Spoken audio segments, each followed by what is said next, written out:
T-minus 3 minutes.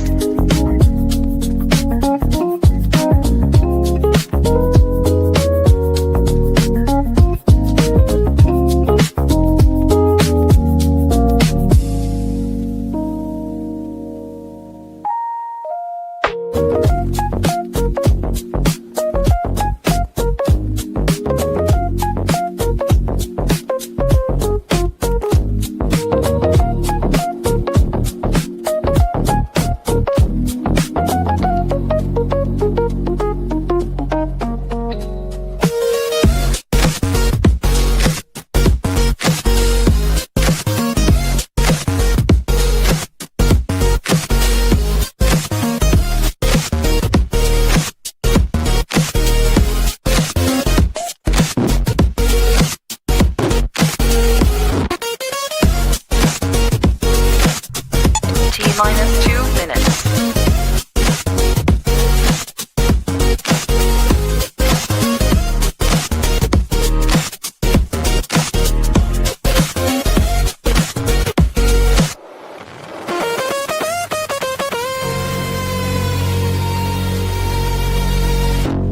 Pull up a chair, grab a drink, yeah, it's time to convene. The panel is open, unscripted, unscreened. No agenda, no script, just honest debate. Where people who love privacy congregate. So pull up a chair and come speak your mind. Where privacy and community combine. We built a safe space where your voice can break free. Where the people come together to just hide and speak. Hide and speak. Come up on the panel and make some noise. Hide and speak.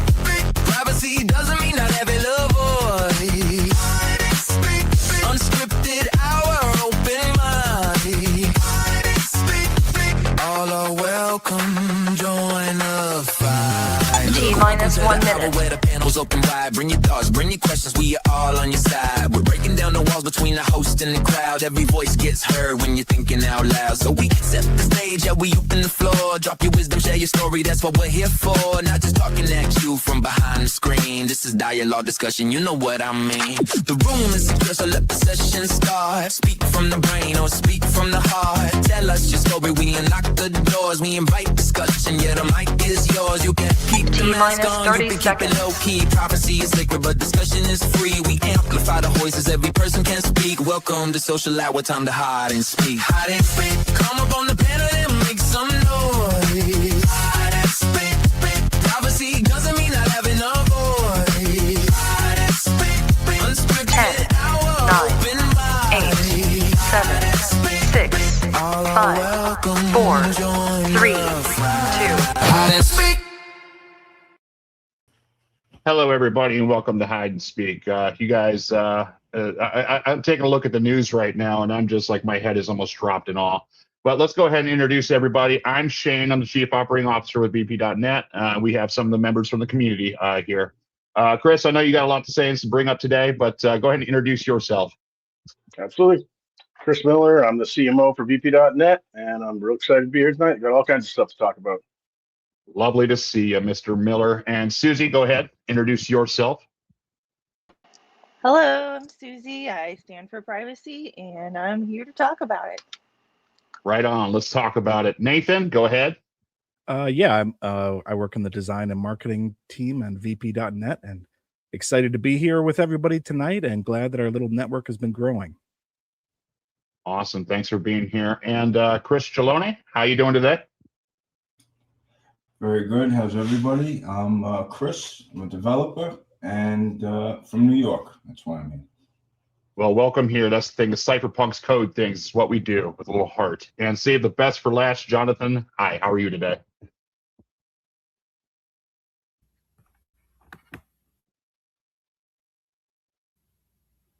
Hi, I'm doing well. My name is Jonathan. I'm from Bend, Oregon, and I'm currently working with a group of people to try and get good legislation passed in the state of Oregon to help limit some of the corporations that have access to our data through ALRP camera systems. Well, thank you very much. You know, Jonathan, you do a lot of things behind the scenes, and you're much appreciated for it. Jonathan here was he was our first hero of the week, so we thank you for all that you're doing. And no, I too myself have big issues with these big corporations and big tech. You know, just taking our data and then doing whatever the hell they want with it. And knowing the things that I know from the tech side. But that's the thing is it doesn't matter what I think. It matters what everybody thinks, right? And that's the thing is I'm looking at the news here, and I just I'm trying to think of topics, but just looking at it, it's almost as if like I live in a Flintstones cartoon. It just it doesn't make sense to me. We might as well be clubbing each other over the heads at this point. I look at the Claude News, and they just had a breakdown, which they what it threw in the towel, I guess. When it came to their safeguards. But here's the thing: is with vp.net, everything that we say and mention here on the stream, everything is from our opinions only. They do not represent or reflect the vp.net organization or the stream itself. So thank you everybody for being here. And Chris, what do you got for me today? There's all kinds of weird stuff going on in the world. There's one that I just actually came under my radar today in Las Vegas. The police department is building what the sheriff calls the AI brain. The other name for it is the KVN, or the Knowledge Value Network Project. And the idea is that it connects to like everything, all current cases, all past cases, all information they have, classified cases, internal affairs cases, literally every bit of data or information they have, along with all of their current surveillance technology, along with a whole lot of new surveillance technology, multiple different ALPR systems and AI-powered cameras, drones, like a whole network of drones to fly around and spy on stuff. And here's the crazy thing, is none of it is going to a vote. The people of Las Vegas get no choice in any of this because it was all donated by mysterious anonymous billionaires. So now you got to wonder, like, why would they do that? Like, what's the deal? I mean, is it their company so that there's a service contract that's going to end up getting paid for it? Or is there some ulterior motive that they want this network to be used for? But I just thought that was really kind of an alarming thing, that this massive AI brain that will have access to everything. And they're saying like all cases are going to go through this. Everything that they do, everything is going to get pushed through the system, all the scans, all the ALPR, everything. And so you have this one AI system paid for by people that you don't even get to know who they are or what their motivations are. And no one living there has any choice in the matter. And because it doesn't go on their budget, it will never come up for vote, which is pretty horrifying. And that's the thing; they don't care what we think about it. But that's just cool and all that. That's kind of figures that they were going to do that. And I don't wonder what the answers to those questions are. I already know what the answers to those questions are. It has two big words attached to it: evil, villainy. Right? And that's exactly what it is. Yeah. But the only question I really truly have is, can it solve the Tupac murder?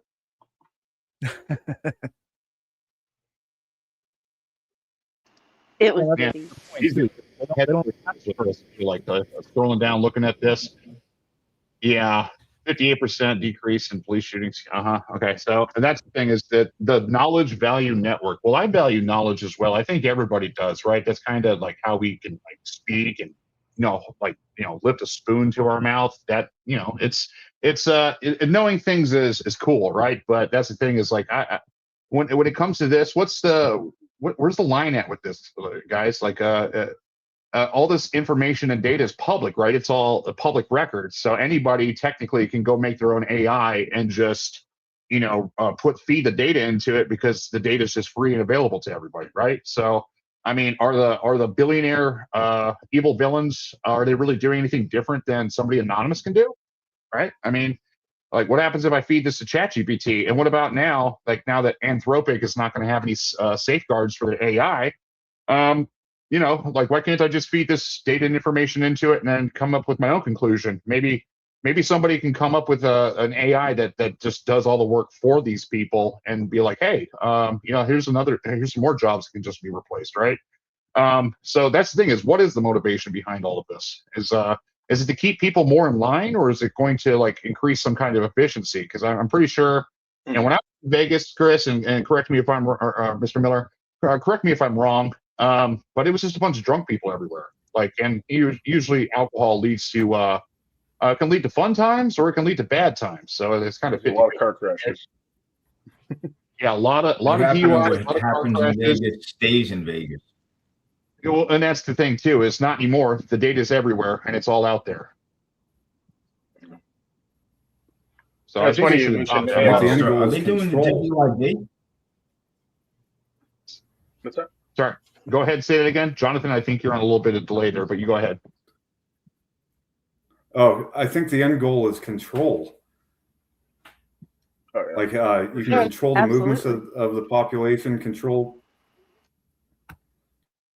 Yeah, that makes sense and everything. That's you're less likely to, I guess, maybe be committing crimes because you know the AI is going to find the stuff that the officers miss or the things that the officers can't make sense of at the time. The AI can be like whisper in their ear and be like, "Hey, this guy's got a cute twitch. Go ahead and check his back pocket." You know, something like that. I don't know how this is going to play out, but it's got RoboCop written all over it. I can say that. Right. Well, it's like right now, Claude, Anthropic, they're Pete Hegseth, the Department of War, gave them until Friday to allow them full access to Claude because Anthropic has a couple rules which I think are very reasonable. One is they don't allow it to be used for autonomous killing, where like no human has control. They don't want their Claude to be used for killer robots. Fair call. And the other one is they don't want it to be used for mass surveillance.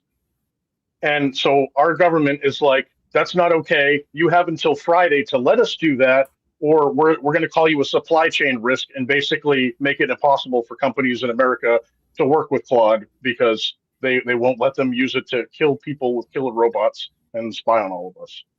Yeah, and now you're going to That's see disgusting. all the hit pieces that come out against Anthropic, right? Like all week you're long, seeing one them all after over another. feeds, just one after another. Exactly. Yeah, and that's the thing is like they should have just told Pete Hegseth like go make your own shit and come back to us when when you got something good to say. I don't agree with like autonomous robots and stuff like those things with like the AI drones that fly up to your head. Have you guys seen that video where it's a fake video, but the little tiny drones fly up to your head and pop, like that's it, like it's lights out, game over, right? Oh, And Slaughter here's- bots. that just scares me. Yeah, for sure. You know, it's interesting about if anyone wants to look that up, look up slaughter bots.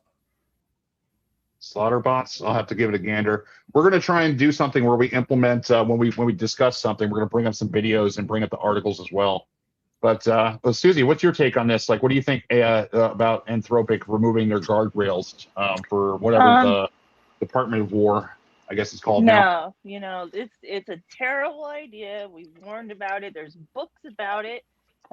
If anyone's ever heard of Isaac Asimov, excuse me, or read even a remote amount of his stuff, it's a bad idea. And Stephen Hawking said it was a bad idea to let robots and AI be in control of decisions that need to be made by humans.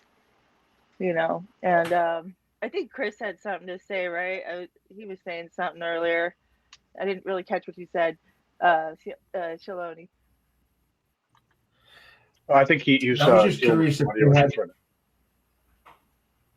Yeah, thanks. I appreciate you coming to me. Just give me a couple of minutes. There's something going on. I feel like when I click on it must be something on my end.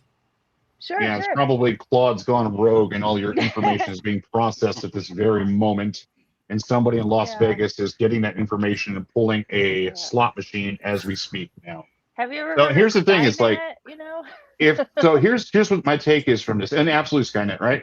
But if they're on Anthropic's ass about this, then that means like I guess what OpenAI and Gemini and or Google rather, and then whatever the other AI companies, Grok. Obviously, Grok is like it's not got no guardrails. Like they're already implemented everything. But that means they're already on board with that stuff. They're already let's make killer robots. Let's do what we need to do. But my take from this is I would say no guardrails. Give everybody the same thing, because if you put the guardrails on, that just means that the actual evil villains are going to go behind the curtains and then make their one with no guardrails and then start doing some evil villain stuff. But if they're going to be doing evil villain stuff, they might as well be doing it out in the open, right? So we can catch that shit and come up with a solution, from there. And it also seems like, there's a cycle going on with AIs, right? So this month, Gemini is the best, or next month, Claude is the best, or they each, specialize in some type of niche market that they are the best at for that moment. But then 2 months later, they're in 5th or 6th or 7th place. It's been completely lapped by the AIs. They're all training off of each other at this point, it seems like. And what is It's a race. real It's today? a race. It's a war. It's an AI It's a war. It's rat a race. race. Right, exactly. Yeah.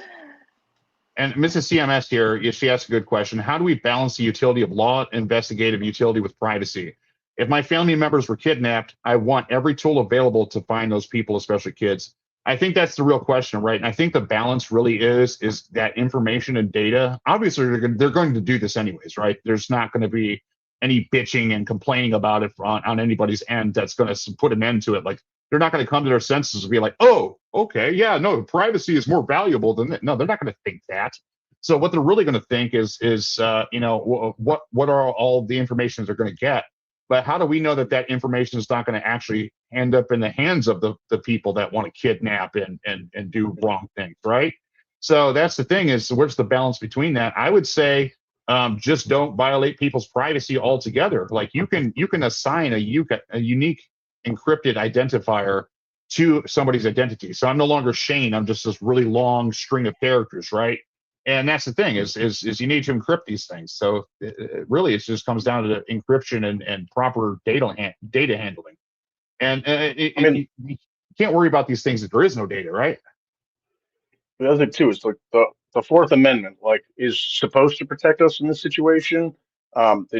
The courts have kind of like wavered on what their belief of it is, or what their understanding of it is.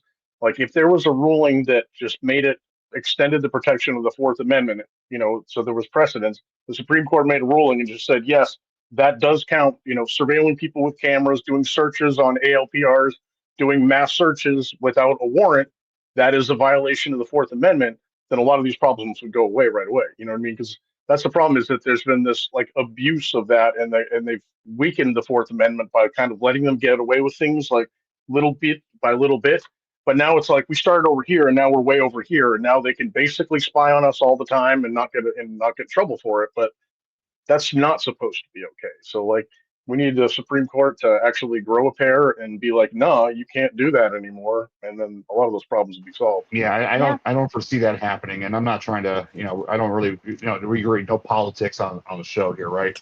But I don't see them growing a pair, not anytime soon. They're going to keep encroaching. Yeah, they're going to keep encroaching, and they don't have any balls altogether. There's no spine with this, right? And here's the thing: is like the Fourth Amendment. That's our government given, rights. Like, we're actually, when you're born on this earth, there's no such thing as rights. Okay, like, your right is to grow old and to live the best life that you can, because that's all you can do, right? I would suggest being kind in a wicked world, and that's what sets you apart from the actual evil in this world. But that's just my opinion on this. Really, I would say the balance between this is no surveillance. Like, Susie, you just told me earlier, like Ellen DeGeneres or something. Was it Demi Lovato? And I saw they had Ellen go ahead and and explain Selena Gomez. Okay, yeah. Selena Gomez. Okay, and she mentioned that there was cameras in the bathroom and cameras in the dressing room. Yeah, she put towels over them because she noticed the camera. She arrived early. Ellen was supposedly going to play a prank on her. There's a video of this. And Selena kind of calls her out very gently, because she's a really sweet girl, I in my opinion. And she says, I saw the cameras that you had in my dressing room and in my bathroom, and I put towels over them. And I figured you were just trying to play a joke. And then I went to the bathroom in Kobe Bryant's dressing room instead, because she felt uncomfortable. Obviously, she didn't say that, but she kind of said it in a very roundabout way, right in front of Ellen, in front of the whole audience, to where Ellen kind of had to play it off, and it was very uncomfortable looking. And I was like, you go, I'm glad she called her out at least, because you don't put a camera in anyone's bathroom. And that's the thing too, is like back coming back in the day, like, and even Lucio, she was young. And that's 18. The thing is, it comes down to who do you trust in this world, and who can you trust? Like, really. And that's the scariest thing. Is like, I think all of our answers are pretty much the same, and it scares me that it's like that. But even Lucio Ball, I grew up loving Ellen too. It was a shock to see that this morning. I used to, until like the truth came out about things. Yeah. What about Lucy? Even Well, and that's kind of the Lucille whole Ball. point we're talking about here, right? It's like what we need is checks and balances, because who Yeah. can be, And- you know, I Who mean, told her that's wrong? Why didn't anyone? Why is there no voice of reason going on in these groups of people who are extremely powerful? That, hey, you shouldn't do that because it's wrong. And you know what it is? I think that the right. people who do speak up get cast aside.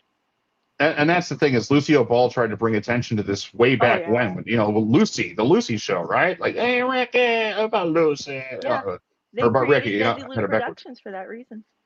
And yeah, and she was on this about, you know, the abuse of women. And here's the thing is what I'm getting at with this, all politics aside, is that surveillance is not the answer. Look at what it is Right. that can be done to be abused. You see it with P. Diddy, or Puff Daddy, whatever his name is. I don't care what his name is. And then you see it with Epstein, where the people are just recording everything all the time. And there's no good that can come from it. And what do they do with these things? They use this to get power over people. And so that's the thing is like, is with this AI surveillance, with these things being used for surveillance, is it to be used to get power over people? Like if they know every damn detail of every stupid thing you've done in your life or continue to do, you know, they can use that against you. And that's the thing is, you know, we live by rules and rights that, you know, these things can't be used against us, you know, without like due process and all that. Let's just go ahead and cut the shit, right? Like it's obvious that it can and will be used against you, and the court of law doesn't matter because it really just matters about public opinion. So that's the thing is it's there's how things are, and then there's how things should be, and then there's like you know what's actually happening like behind like the scenes of shit. So yeah, Mr. Ciccone, you linked us to a cool website here where you know, what is this? People can wear a certain type of clothing and still look stylish without you know, like with ruining the AIs. But here's the thing: is like if the AI can solve a fucking CAPTCHA at this point, like how are these clothes gonna obscure my face? Is the real question I have. It works, You but know, they're trying to figure out ways to get around that already. And the issue is yeah, most of these they work with like one specific type of camera, but not with other ones. So I mean, me and Nathan were looking at this a while ago, and like if you know exactly what type of cameras you're going to be faced with, then you can like prepare for that. But it's hard to like be ready for all types of things. See, I see now they have a lot of accessories which will help you because you can have, you know, this one will help with one thing, whereas some of like the sweatshirts will help with a different thing. So Yeah, that's I the thing. think Like, the there's no one accessories solution. The is really scarves are great. The scarves are a right. Kind great of one cool. because you can 'Cause that's kind the thing. of It'll, you know, train it'll yourself. block you from, you know, face tracking, but then it doesn't block from infrared, or it doesn't Right. block from something else. It's not going to block a gate walk where the things can identify you That's based the on problem. your the way you walk. And What's it's funny scary is because that they I are almost think studying that a us lot of the that spatial closely. recognition is like a red herring because they've been using Gatewalk for a very long time and they're really, really good at that. So I feel like they're almost like trying to make everybody look into facial recognition instead and leave that alone. And meanwhile, they're just looking at the way everyone walks and knowing exactly who's doing what. And that's the True thing too that. is really if it can't scan you or find your identity, it's just going to trigger a red flag in the system, and then they're going to make Mhm. all of the cameras look at you, right? If you're an anomaly in a That's a good system where point. there's not very many anomalies, now you're standing out like a sore thumb, right? So Yeah. it's really you're not. This is just a smokescreen, right? In my opinion, I mean, we're already paying. I mean, actually, these shirts do look pretty dope. Not gonna lie, those stuff looks pretty cool. Yeah, I would I rock kind of that. want one. Yeah, actually, I want one of those just because that looks amazing. Not Like, even if oh, it works, they're just kind of cool. $67 for a T-shirt, but like, Yeah, if Yeah. I'm anything, not. if nothing else, it's like Just a you know, scarf. like the Civil Liberty Sentinels thing. Like it's a statement, and people are going to be like, "What is that?" And then you can talk to them about surveillance and stuff. It's It kinda is a Why cool. would I just wear a motorcycle the helmet point. and Well, and I everybody can think like too, put the the important stickers on? part is to see that people are fighting back, right? If People are everybody creating Yes. solutions and being creative, and you know, it's always going to be us against them, and you know, it's good to see that us is still doing something. yeah, if everybody starts wearing that stuff, it will make a statement and it will cause Honestly, people to think about it and that look how many people are not okay with here's this. the thing: is like when COVID was happening, you know how many times I had to wear that mask and walk into a bank, and it looks like sometimes I would forget my mask. I'm wearing a scarf. or a bandana. I'm sorry, a bandana around my face and stuff. Like that's when some outlaw shit happens, right? That's They a go in there, red rob the flag. banks and stuff. I'm going in this bank wearing a bandana around my face, and it's like I'm about to get mugged. And I walk in there, everybody's wearing a damn mask. You know what I'm saying? Honestly, I say like I'm glad this COVID thing. My opinions on this COVID thing, I'm keeping to myself. But I think the mask thing was actually you could wear some stylish shit. They should bring that stuff back.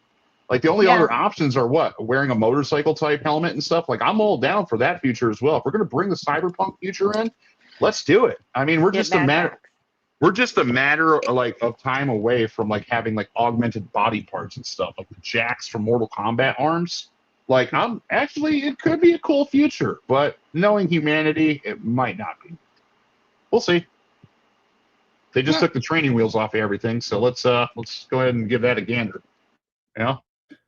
Real quick with the Vegas stuff, is that all tied in with do they have digital ID already going on there, or like real ID? Because they're trying, whatever they're doing with the passports. I still don't have one. I'm kind of Oh, the dragging real my ID feet. thing, everybody's got that now, but yeah, I don't have one either. No, You can't even I have the fly. real ID, but I don't have the real ID because there's two versions of a real ID. You get a gold star when it's like you've completely violated your privacy, but you can have a real ID but not have the gold star. So it's still a real ID, but you're not allowed to get into any federal buildings and stuff. It's like, wait a second, how many fucking federal buildings am I going to be going into? Like, I don't give a shit. So does that mean you can't be tried for a If you're federal crime flying. because you're not allowed in the court? I don't have a real ID yet. Life hack. No. I don't know the answer to that. Let me ask my AI. Flying. It's more of a flying thing right now. Well, here's the asking thing: is AI. with flying, they just now charge you a fee when you don't have a real ID. You can still get past the gate, but Really? you have to pay like $15. Yeah, so it's no big deal. Oh my god. That's ridiculous. nothing. $15 that, though, you convenience shouldn't have to fee. Hmm. Sick. They wanted to get rid of the pre-TS. What is that pre-line? I guess that's your better than Pre-check. everybody line. Yeah, pre-check. I've never used it. I saw the line and I would get stopped. They're like, no, like you can't come through this line. You got to go the other line. Like, oh, okay, got me segregated, right? But apparently they were going to get rid of that. And if they're going to get rid of that, it's because they already have our IDs. Like, here's the thing: is like if they have do these things require our IDs or digital IDs or anything? They already have that stuff. Like our face is attached to a Facebook picture. You think that data hasn't been sold 20 times over? And I'm not asking you that question. I'm just saying, like, let's be real here. Like, we are beyond the point of return. And that's the thing is with these data brokers, all that data is moving. That is the truth, right? Data is constantly moving. It's constantly being saved. It's constantly being sprinkled on and stirred up and then shit out and sold to the next guy so that they can get more data off the stuff. And that's just how all this works. Do we blame the Vegas Police Department and stuff for going about this and using that technology? I don't really blame them, but I don't agree with it. I just don't It's blame legislative. them. It's legislative stuff. Shouldn't system people have allows it. voted on that? What? Well, that's why it's donated by anonymous donors. Like that's there was a question here earlier. They're saying why don't we get to vote on this stuff? And that's the thing. Like we should. But the problem is like there's like we keep saying that the law moves a lot slower than technology. So there are no specific laws. Like 40 states right now don't have any law about ALPR specifically. So the only way to like regulate it is by trying to like retrofit other laws to them. So when it comes to like putting that in, there's no law against it, and there's no law that says they have to get approval to do it. The only thing that stops anyone and makes any municipality have any vote is the fact that it has to be added to their budget. And in order to add something to the budget, then you have to have a vote in most different areas. So that's the only time anybody ever gets a chance to vote before it gets installed is if they have to put it in the budget. So like Flock, for example, started going around with pilot programs and trial programs where they would just give the city a camera, give them a bunch of cameras and a year of free service so they could do for a year and then come to the public and say, oh, hey, we've been doing this, but look how effective it has been. So please let us keep using it and put it into the budget. So that's the why it keeps showing up on these areas where no one gets to vote on it. And that's how it happened in Vegas, too. Some anonymous secret billionaires donated a surveillance state to Las Vegas, and they're like, sure, yeah, let's run it. Well, you know, when I was saying in the comments earlier is that I don't know if you guys watch this show, and I can't remember the name of it for the life of me, but there were a bunch of people who were from MIT, and they were going into Vegas playing blackjack, and they knew how to count cards. They're extremely smart, and I happen to know someone who knows how to count cards, and I'm not that good, but I learned how they do it. And the person I knew, the moment he started counting cards, he got a hand on his shoulder and said, "Excuse me, sir, you're leaving." You know, very politely, suggest you to fuck off. And these people at MIT were coming in, and they would count cards until they were making, they made like over $100,000, and they got onto the casino's radar that way, and because they were just making so much money on blackjack, and Yeah, so they that's started kicking them out, and they would come back with like sunglasses and a wig and makeup different, and a mask, a little face mask or something. And so the casinos started developing the measurements between your eyes and your nose and things like that. And they're the ones that actually came up with the facial recognition stuff that the FBI later adopted, because they were so good at getting these guys, and they started getting caught every single time and kicked out of and it every makes sense casino, too. MGM, everyone. You can't be having people taking the money when they're there to be making money and Oh, the stuff. house. So of course that's See, for like, I know surveillance. there's a Have movie. that. I know there's a movie about that, but I would like to Yeah. see a movie about the facial recognition being developed and then being used by the FBI. That sounds like a really They interesting movie. talk about it. No, Actually, they there is a talk movie. about It's got Chris Pratt in it. It's called Mercy, I think is the name of it. I saw Really? this on Reddit. Yeah, I saw it on Reddit, and it's about the AI. It's like the AI dystopia that everybody talks about. But it's actually made it in movie form now. And you know what's funny is with this the AI and Chris Pratt making the movie there, Mercy.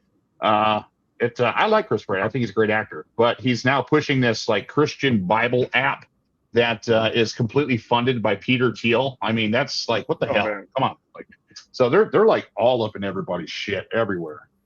Yeah, Mercy. This is the one. And the one that you were talking about, the one with the card counting thing, that I just found a Wikipedia about it. The MIT blackjack team is what they're called. this is what it is. I just linked it. The AI determines whether you live or die. Like it's you go before an AI to be judged. Is really what it couldn't happens. be me. And they're already using ChatGPT in court, right? They're already they're already doing it. Like the police are doing Well, it. it's funny you bring this up. There's a big lawyers are case that doing just it. happened this week.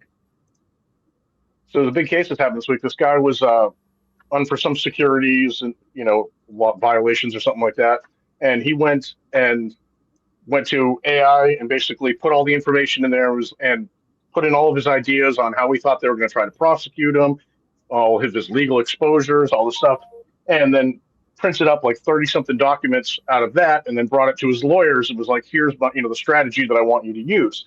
So when they raided his house, they took all his devices, they pop it out, and there's his chats where he's basically like, okay, so I stole all this money. How do I get away with this in court? And he was like, no, attorney-client privilege. But the judge ruled, they're like, in order for there to be attorney-client privilege, there has to be an attorney, and ChatGPT is not an attorney. So that is not protected. So, and it's interesting because there's this whole industry that has been developing for legal AIs, where there's AIs trained on all the legal documents and people are using them for legal advice. And now suddenly they all just realize, like, well, that's all fair game. The government is more than willing and able to go get that information. So there's all these people out there right now, like, going to their AI, like, so I just robbed a store. I'm trying to get away with it. Like, and now they're just going to be like, okay, it's a field day. We'll just pick all these people up. Honestly, I'm going to go ahead and cast my vote on that one. If you're that fucking stupid, like, I'm sorry, but if you're that fucking dumb, like, you deserve what's coming to you. Like, you can't just go ask ChatGPT how to get away with a crime, and then when they bust you for it and shit, try to find some loophole to wiggle your way out of that shit. You're dumber than a box of rocks if you do that shit.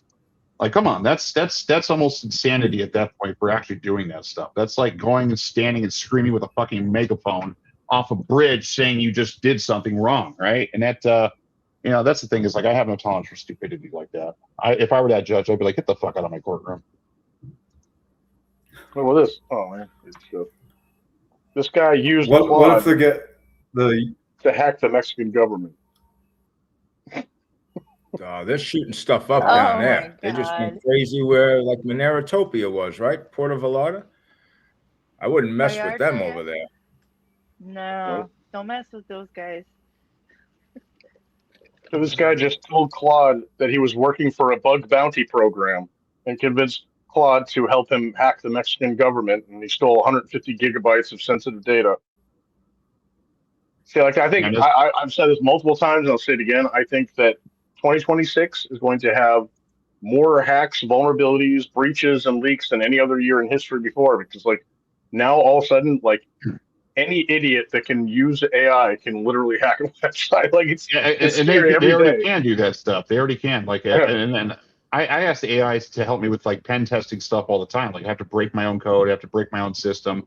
And that's the thing is like it'll do that for research purposes. Sometimes before like ChatGPT, these things would it would tell me like, hey, yeah, I can't make that for you, but then I would get it to eventually make it for me anyways. But here's the thing is like how much like of our what's the point in time where all of our information and data is floating around so freely and shit that we just don't give a fuck about our identities anymore. Like, you know, like little Joe from down the street and stuff can just steal Ralph's identity and go buy a boat with it. And then everybody's just going free for all, stealing everybody's identity because, you know, they can. Right. At what point? Like, I think it's already kind of getting there. Like You have to. It's you sad. have to be that way. So why have an identity if like everybody's just taking our identities from us, right? I identify as an infinity symbol. That's me. I call dibs. You have to be that way these days. It's impossible to, you know, have your privacy. And, you know, the problem is that anything that you have to put online is, you know, vulnerable to being breached. And it might end up in the hands of some people who won't do very good things with it. And that's the thing too, is I just don't trust, and I cannot trust that the information and data is being secured. And you know, if somebody has access to it, what's that law? Murphy's Law.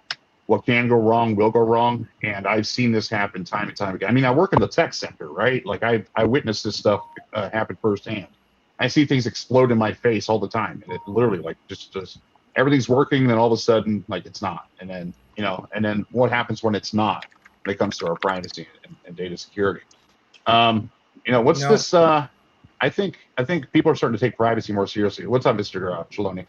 Real quick, is there and this might be like a ridiculously simple question, but is there a way, or has anybody ever tried to copyright their image where like, or your person? I know it's like almost, I don't know even what law that would come down to, but being able to sue, because it seems like that's the only thing, maybe like in torts, being able to sue companies for utilizing your image. I know you're in the public. When you're in the public, that's given to you by like being a U.S. citizen.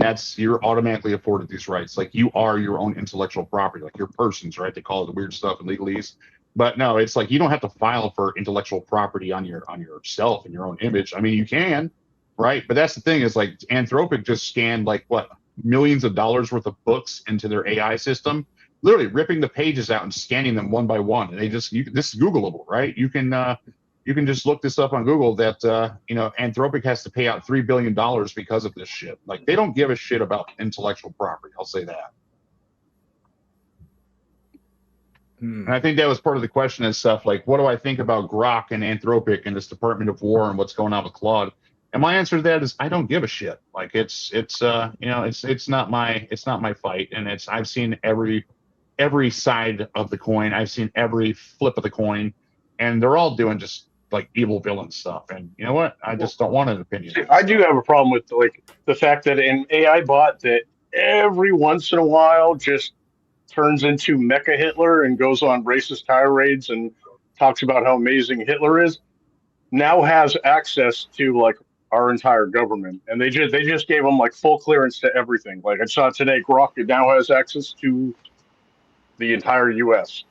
And like this is a bot that every once in a while goes and unclassified, all being run through like one data center owned by a regular citizen. I have a huge question on that one.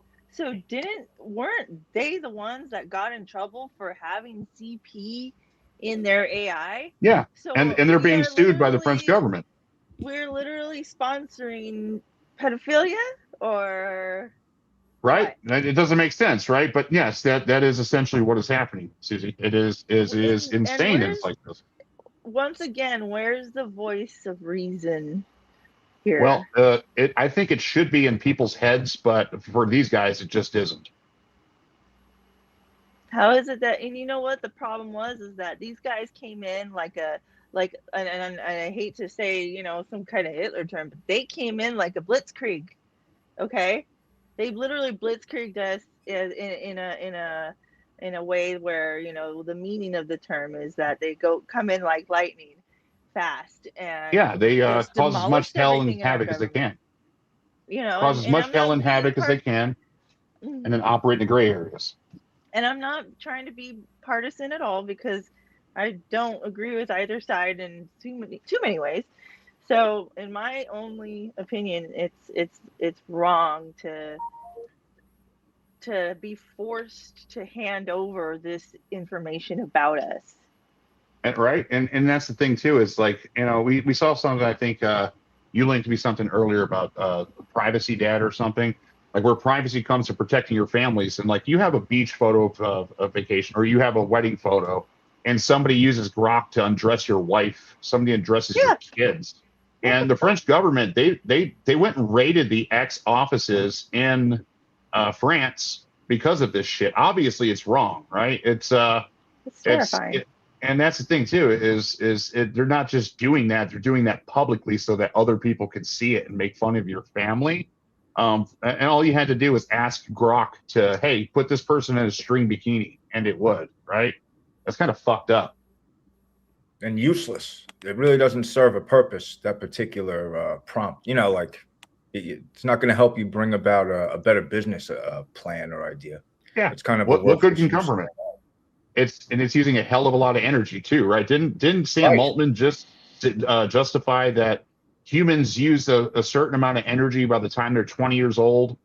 So therefore, like, our AI data centers that are making Barney photos with banana hats is justified. Like I read that.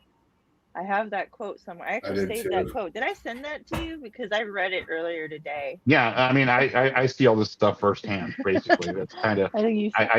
I can't tune out from this. Like, it seems like as if I tune out from it, from the computer and the internet, like I'm just bombarded with it in real life. So it's insane that I cannot escape this living hell that these bunker seeking billionaire evil villains are all, you know, doing their propaganda stuff. I just recently saw a photo too with Elon Musk, Mark Zuckerberg, Sam Altman, the guy from NVIDIA, Wang, or I forgot his name. What's his name? Jensen. Okay. And then a couple other people from all these other AI companies, all billionaires and stuff, right? So, you know, to have these guys all in one little area and they're all talking to each other, it really makes me wonder what are they saying to each other to justify the bullshit, right?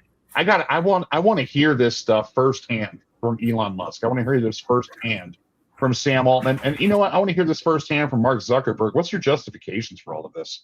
Like, I'm really trying to be that voice of reason and listen to the voice of reason within me.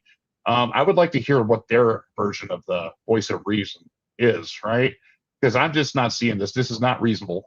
You know, obviously, you know, if they're gonna give all these guys military and government contracts, I mean, that's not us to vote on, right? That's fucking military.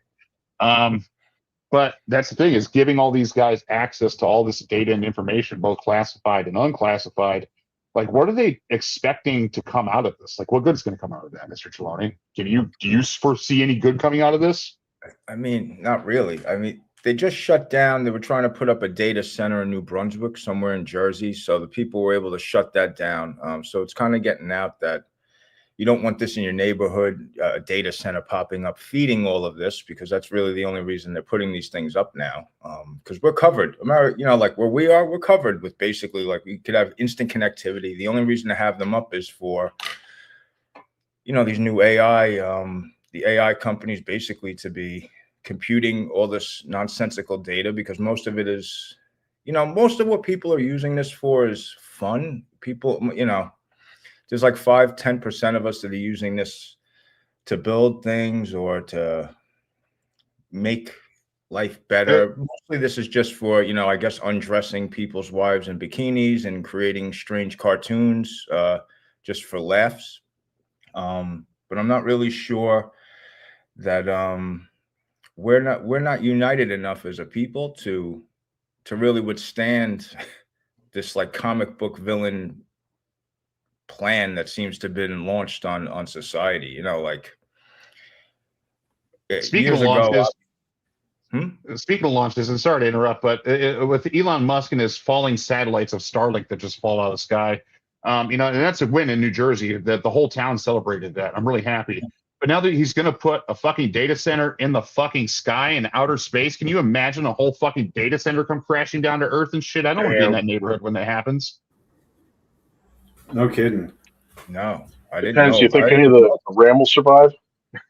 Right? Yeah. Did any of the hard drives or RAM survive, guys? Because I'm looking Any at the GPUs up there.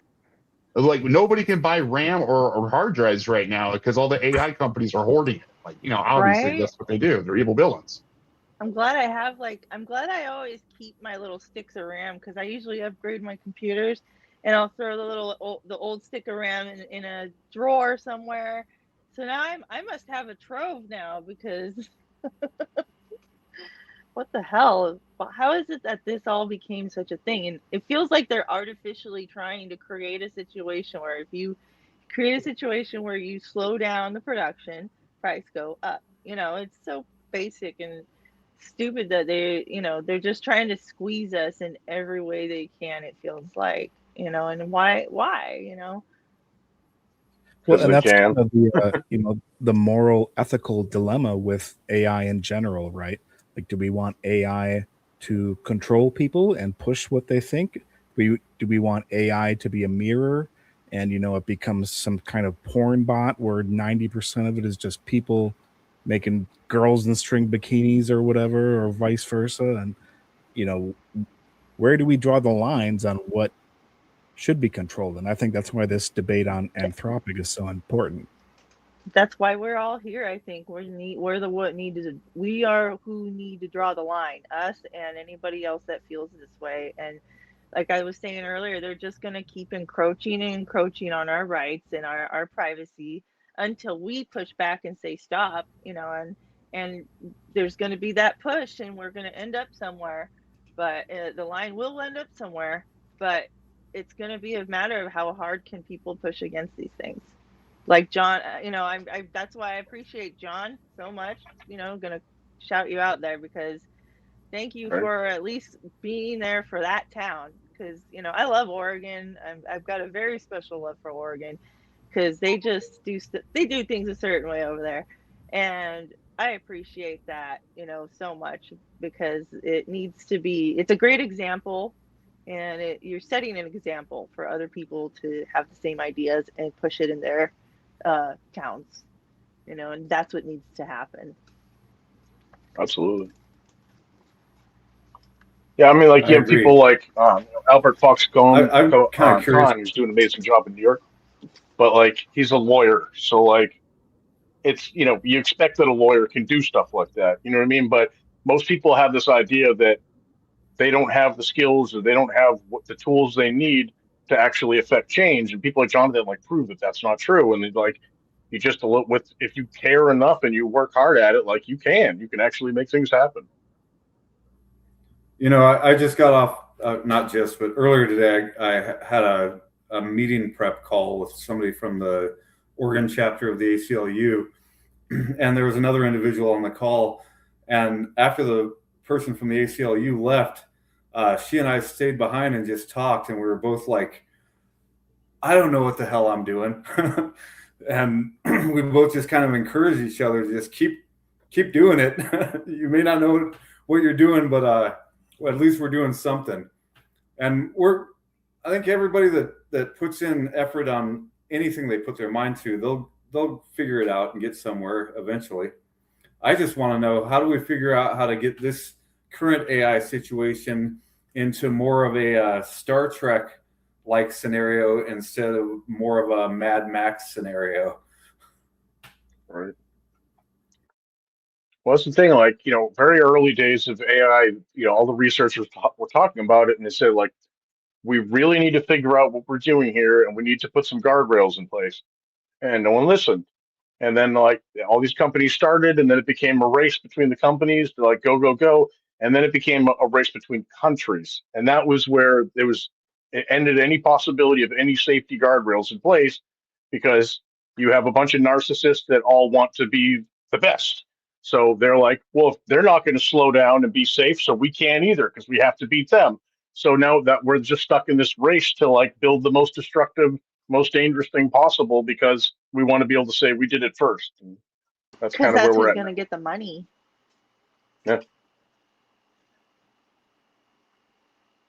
It's like right now, like Gemini, they're giving Gemini Pro away to, like, millions and millions of people, and everybody's like, "Oh, this is so great." And I'm like, "You don't see what's happening here? Like, Google has the pockets to afford that, so they're waiting out ChatGPT, who's just lost like $17 billion a year, and they're trying to Anthropic out. So they're going to give Gemini away for free, get everybody using that, while the other company, because why are you going to pay $100 or whatever to ChatGPT if you can get it for free from Gemini? And they're going to wait them out until these other companies go out of business. And then the next day, Google's going to be like $250 a month. And you're just not doing anything you can do about it. Oh, that's exactly what's going to happen. Google has their own every chip, industry, right? It'll eventually consolidate into one or two horrible, horrible giant companies. Well, Google has their own chip, the TPU. It's in all the Google Pixel phones as well, but it's also in their data centers, right? So they not only do they already have their own chip, they already have their massive amount of data centers already out there that they've built since like 1999 when they came about. So they already have all the space out there. It's going to take any other company up to 25 years just to complete like one data center, right? That's getting the rights and getting the servers, getting getting the electricity. And even if they can move faster on these things, like they can't move Google fast. They're already positioned to, they already know they won. That's the thing. They're already renting their space out to these other AI companies.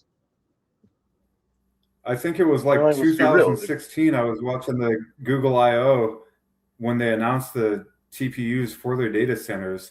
So that means that where everybody else has to build their data centers, all they have to do is upgrade their chips, and they've had a 10-year head start on everybody else.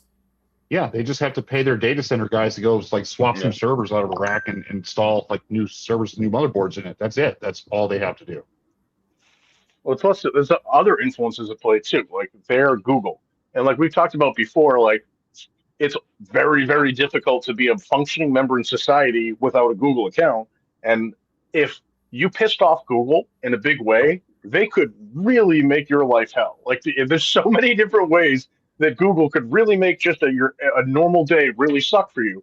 So it's like Anthropic can't do that to you. You know what I mean? OpenAI can't do that to you, but Google certainly can. You know what I mean? Yeah, From the browser, their email, their calendar. You know what I mean? Like there's so many services, and like I said, a lot of people don't have a choice. Like if your company says you're using it, then you're using it. Like you know what I mean? Yeah, that's the scary thing too. How many corporations have access to do that to our lives? Right. Even just as simple as, oh, you never show up in search results again. I crushed your company. You know what I mean? Like there's so many different ways Google could hurt you if they really wanted to. Yeah, I mean, Oracle can make your medical records disappear or alter them in certain ways, right? They can, because they have all the, what is that? The Epic system is what I think it's called, that doctors' offices and hospitals use. Yeah, that's all stored in Oracle's cloud, right? So they have access to people's health. So that's whatever the healthy side to all of this is, I'm just not seeing it. I use AI for coding things. I use it for the AI agent I can use to sift through data and do things, especially with MCP and APIs. For those of you watching, that just means I have systems that are integrated with AI that allow me to control that system a lot faster than it would be if I had to do everything manually. So these are cool. I like AI in that regard, but I don't want it as chat buddy. I don't want to talk to it like it's my friend.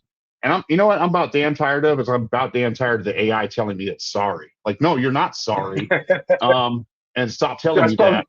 I saw the funniest Can't video. talk It was to it like nice. what it would be like if your real life friends talk to you like ChatGPT. And it was hilarious. Like, go look for it. I'm sure you'll find it. It's absolutely hilarious. Because, like, really, if someone in real life talked to you like ChatGPT, they'd be getting knocked out within like 5 minutes. Yeah, Like, I would it's just definitely obnoxious. throw a I'm punch. sorry, I because can't complete that task, Chris. Yeah, I'm sorry. And I can't the do that, constant Dave. I'm sorry, gaslighting. You know? Dave. I'm Yeah, afraid we I all know can't what do that's. that, Dave. We all know it. And it's like, yes, you're absolutely right. Thank you so much for correcting me. I'm so apologetic. I am so sorry that I gave you such misinformation. Here, let me give you some more information. And then they proceeds to give you more bullshit that is not the information.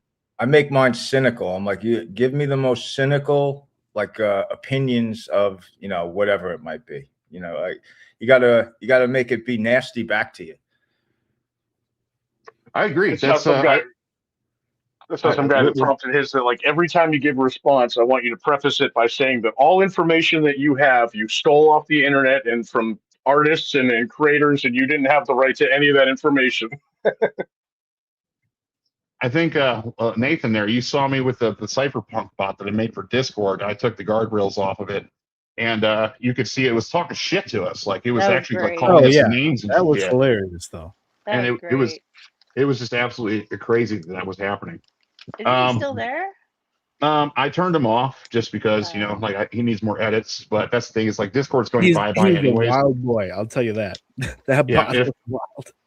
and it took me a bunch of guardrails on that stuff to make sure like he wasn't like, you know, don't say anything racist, don't say anything misogynistic.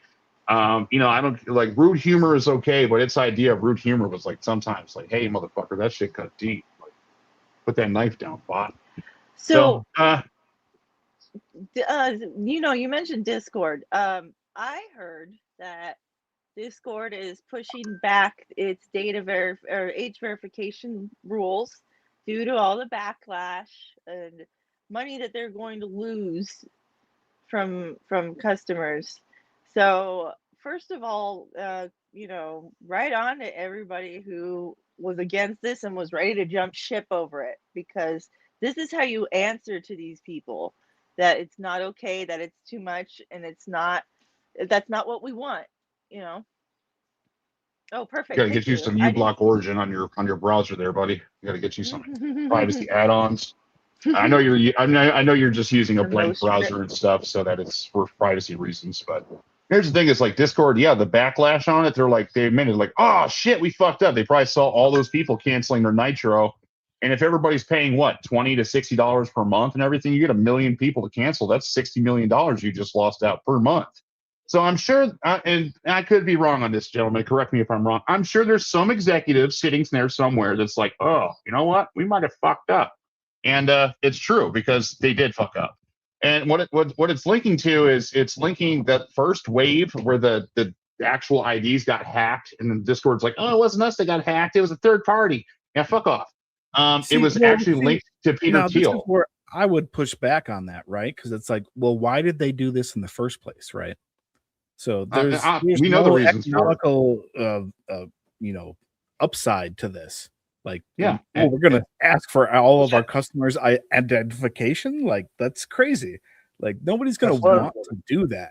I thought that too. Like, because you know, they were like, oh yeah, when they got caught, you know, working with Persona, they were just like, oh no, it's just a test. We're just doing it on some users, whatever, no big deal. And people are like, oh, all right, cool. But it's like, no, that how is that cool? They just took a bunch of random users and like, we're gonna throw all your data to Peter Thiel. Good luck to you, and like, we'll tell you about it after we get caught. Like, no, that's not okay. They're gonna hit us with semantics bullshit. Get out of here with that stuff. Come on, like quit doing that. That's what I hate. I never heard of this Persona company before, but apparently it's this Peter Thiel Antichrist guy backed company. And guess what? I found out that Reddit uses this under the hood to verify IDs now. And so these guys were integrating into all the platforms to identify all of us, and it's backed by the one guy Palantir who wants to land bombs in our laps if we fuck around. So here's the thing: is like there's a lot of fucking around and a lot of finding out going on these days. what's crazy is like somebody they got into like the back end. They were looking into like the code, and there was stuff in there like about activism and like whether or not you were anti-ICE and like all this like political stuff built in there where it was categorizing people. It was like, okay, so Discord age verification is now trying to figure out if you like ICE or not. Like how this has what are you doing here? Like it was very strange. A lot of the stuff in there, and it was just like it did not at all look like what you'd expect for something that's just verifying people's age, and 100% look like something that's just trying to categorize and analyze people based on political all I have interest. to say about this, and I'm sure Jonathan can agree, is I love ice. Right? It you know, I put it in my drink. It makes my beverages really tasty and cold. And ice is great. You know, it's just amazing. I love ice. It's baby. wonderful. It's so slippery and smooth, and it just keeps things cool. You know, it's awesome. Except for when it's blizzards and shit. Then it's bad. The issue is that whole thing, and let me go ahead and be my little political self, but I just don't think that they need to be doing it the way they're doing it. It's the way they're doing it. I think it's a great thing to have They shouldn't be doing it at all. They're just doing it wrong. Their job is to host the platform so people can connect and find friends and you know, like we can live in harmony in society and shit. They need to fuck off the rest of the stuff. It used to be called INS, which I've dealt with in my own stuff, and they were the platform that helps you get your citizenship and do your paperwork and do all the things, and they review it and they do it for you, you know, and it all changed, you know, and now they're I'll take Rocky the from way you. they're doing it. Oh yeah, they're all awake now. It's the way they're doing it, though, you know. Oh, they're excited. So something kind of cool I saw today. This is a website that you guys should all actually check out. It's called the Privacy Dad, and his website basically focuses on privacy, but sort of from the lens of a parent and trying to keep your family safe, and which is like an issue that I face myself when you have your kids that might not really care about privacy yet, or not, you know, have the knowledge or the interest to learn the knowledge about it yet. So it's trying to like figure out how do you keep other people safe and how do you explain it to them in an easy way and stuff like that. So he has a lot of really cool articles on the site, but this one especially is really cool where it says, this week I also discovered the excellent shadowranch.xyz from our friend Christopher here, an interactive education tool via the Hide and Seek Privacy Podcast, which includes quotes from early Sumper books. So we both got a mention here on this website. So I thought that was really cool, and I wanted to shout them out. And you guys should actually check out this website. There's a lot of really cool articles in here and stuff, especially for parenting, which I was actually looking to earlier because, I mean, like I said, it's something I face. I got 2 kids, and they really don't care about privacy yet. And, you know, trying to get them to care is certainly a challenge. So there's a lot of good information here. You guys should all check that out. Yeah, this was quite a flattering article, to be honest with you. This was came from out of left field, and he's got a lot of cool stuff for Privacy Dad. He really does. Yeah, I mean, that's a great angle to come from too for, you know, parents as a dad's blog. I think this is, you know, really kind of genius. Yeah, that's what I said too. Like I've seen a million privacy websites. I've never seen one that comes from the angle of parenting, but like that is absolutely a real issue. So really cool. It is a real issue, and I think it's like one of the best angles to come at it with, because, you know, we're all here, we have a family and our own little circles to protect, right?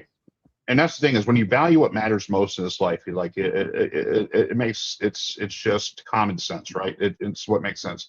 And what do we value? We value our friends and our family, our loved ones, right? I'm not sure how you guys will teach your children and stuff, but if I were to like come to that, having to teach them, it's that, you know, less is more. Like if you put the information out there, there's bad people out there that can get that and use it against you. And if not against you, use against your friends. And if you're growing up from, you know, in this world now, it's not like how it was when we were born in the 80s, or, you know, 70s or 90s or 60s, whatever year we were born. Now you're born and you're automatically like on surveillance already, right? So that's the thing, is like I feel like people should have a fighting chance in the world by the time they're of age to join this shit show of society. Can you bring that comment back up? Sorry, I couldn't read it. Like my thing glitched out. What's this? Anonymous Ninja.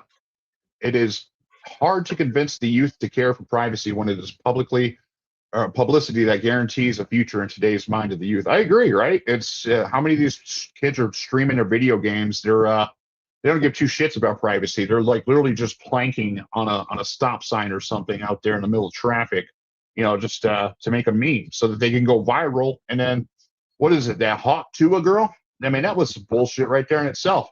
But she became viral and started making a bunch of money and stuff. I'm sorry, but these are like a month. This and then she isn't said some elite. stupid I shit. think she just got put in a movie too. Oh Really? my god. Oh yeah, it was on a She's her Pornhub. own token. Rugged. Yeah, she rug pulled. They rug pulled people, and it was that's right. the Paul family, right? Like whoever. I think they mentioned Paul's, and don't hold this against me, right? I don't know who was involved with it, but obviously she didn't know what the hell she was doing with crypto. So it was somebody behind with her that was pulling the strings, and then when the line went up, they pulled the rug and then stole all the money, and she was left holding the bag with nothing. Yeah, you can say even afterwards when she was trying to like explain and apologize, like she still didn't understand what happened. Like she still had no understanding of like what was actually going on. It was like she definitely was not the mastermind here. She was like the tool to make it happen. Somebody was probably like, "Hey, we're going to make a lot of money," but that we didn't include her, right? So she literally got ninja'd, like literally, and that's a funny comment, that she literally got ninja'd from her temporary fame, and it ripped a bunch of people off.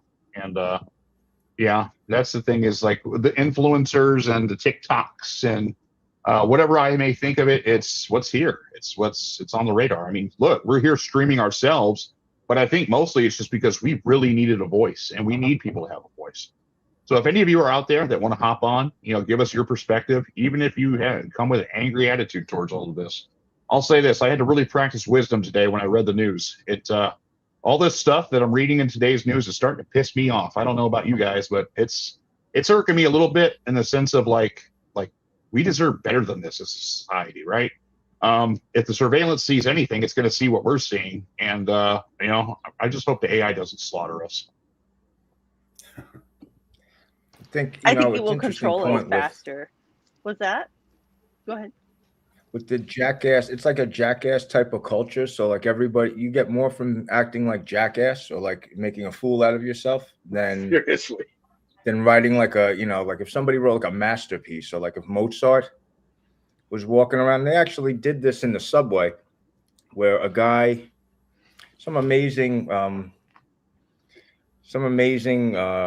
don't know what it was, not a trumpet, but let's just say it was a trumpet, like the world-class trumpet player was in the subway and everybody just walked by him. And then later that same night he was getting paid like ridiculous sums of money to play in front of everybody, and it's because they weren't told who he wasn't good, because there wasn't like a big circus around what was happening. Everybody just walked right by, basically like a genius.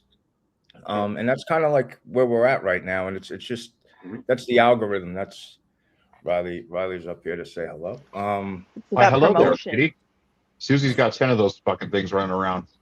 So yeah, they have their own little wisdom, these guys. The intern. All right, Riley, you got to get down now. Yeah, but that's the thing. We should be living a cat's life. They just do whatever the hell they want, and they just live freely. And that's because we give them the food, though. We got to have us then. And that's the thing, though, is God gave them like murder mittens, right? So they come into this world with like fucking Wolverine claws already. So they're already equipped to handle like the real world better than we are. They have the means on their beans. Well, we're their pets. They're not our pets. That's true of a cat, not a dog. Right? I think what's that movie? The Hitchhiker's Guide to the Galaxy, right? Yeah. Where it's the mice that are actually running the universe. They just let us think that we're experimenting on them when they're like experimenting on us. No, it probably is like that. I mean, doesn't it feel like how do we that turn it? at this point? Don't you feel kind of like a lab rat with all this crap happening? I do. I feel like a lab rat every day. I feel like there's a giant engine. I feel like there's a giant engine presenting itself in front of me, and just pure craziness. And I feel like it needs like, how do I break out of this? Right? Is this the Matrix? How do I get out of this? It's an insulting algorithm too, because people feel like they have to like subject themselves to that crazy shit just to fit in. Like, tell me, guys, do you fit in anywhere in this world? Because I think it's very hard for people to fit in. Yeah. Especially when you're of higher intellect. hide and speak, and that's a great thing. That's a great outlet for us, and I think a lot of like introverts out there, like here's the thing: is the smartest people I know in the world and that I've grown up with and met, like they live very private lives. They don't want anything to do with people. Like they'll work on very heavy and really really amazingly complex projects, but then they're just like they're smart about it. They just don't. You know what I mean? They're smart and know enough to stay away from all the world's bullshit. Collect the money, make a good life and home for yourself, and ignore everything else. Right? I think is that our only option? I like people one at a time. Groups are difficult. Groups of I people. think that people are a lot more complex than we have categories for. So that's why we need to not put people in these boxes. And that's the thing too, is words are just constructs. Definitions are just constructs. These are all just constructs that our mind have grown to understand and accept that this is like, everybody agrees that this is purple. Everybody agrees that this is green. Everybody agrees that this is bullshit. Everybody agrees that this is the truth, right? And these are all just constructs and things. And that's the thing, is people aren't constructs. We're people, right? We have minds of our own. Like some of the funniest shit that people have said to me and stuff were like, you know, them goofing off, and it like changed my life. Like some of the wild shit they said. Yeah, and I think, you know, there's a big distinction between what a person is and what people are, right? So when you have an individual, a person, that's an amazing thing. Each individual has so many unique characteristics or whatever you could have. Well, when you put them into a people and subjugate them into a group, it becomes something different based on the color of their skin or what they believe in, or, whatever you want to put them into. So I think the real thing we have to hold on to here is our individuality and what is a person versus a people. Yeah, and I have these questions every day in my life. And that's the thing, is I come from some very dark places, right? And I've always come back to the conclusion, people are wonderful. The human spirit is to be valued. And that's, I see the AI and stuff. It's when it takes the books and people's intellectual property, that does bother me. I have like, it's taken me, it was really hard for me to come back from the dark places and do creative writing, especially going through writer's block. And then you go ask ChatGPT for a poem, and it'll give you something that's actually pretty dank. Like it writes good poetry, but what happened to individuality? What happened to what makes us human? And why are we not? There was a comment that just popped up here, and it's talked about the ever evolving society. I don't agree with that. Is society evolving? Like I feel like we're taking 2 steps back all the time. I think we're devolving, unfortunately. Well, I wouldn't say we're devolving. It depends on your definition. I think we're evolving. I think we're evolving as individuals, but as people, like a society, it's definitely not evolving. Like if this is the evolution of it, where we're going the wrong way. Society ebbs and flows. I think it goes both back and forth. Well, that's the thing too, is like in human history, there's like little blips in the timeline where shit just doesn't make sense, right? Like what happened during this era, and if this is the news that we're getting, like the truth, right? How do you expect, like back then where there was no internet and newspapers, shit like that, where it was like the Flintstones where they're yabba dabba doing, spiking some letters into stones and stuff, comes from these eras all the way to now. How do we know that, they just didn't reset the global society at that point and stuff too? How do we know that that's the actual truth and it's not some other way? Is Grok and these AIs that are getting access to all this information, or maybe we'll be able to ask the AI what the actual truth of history was? That's stuff I'm kind of interested in, but at the same time too, like there's still blips in the timeline where it doesn't look good, and I think we might be heading for one of those blips again, where history gets amnesia, everybody forgets. And it does kind of seem like we are being memory holed, right? They're telling us one thing, and then they're erasing like government websites, erasing the black people off the websites, and then saying that they didn't do it. Like the whole Doge thing, they changed the U.S. Constitution on like a government website, and literally like took out like the stuff that they didn't agree with. And what was the expectation with that? Were they just going to leave that up there, and like people are going to be like, oh, we will refer to the official website. This is the actual Constitution.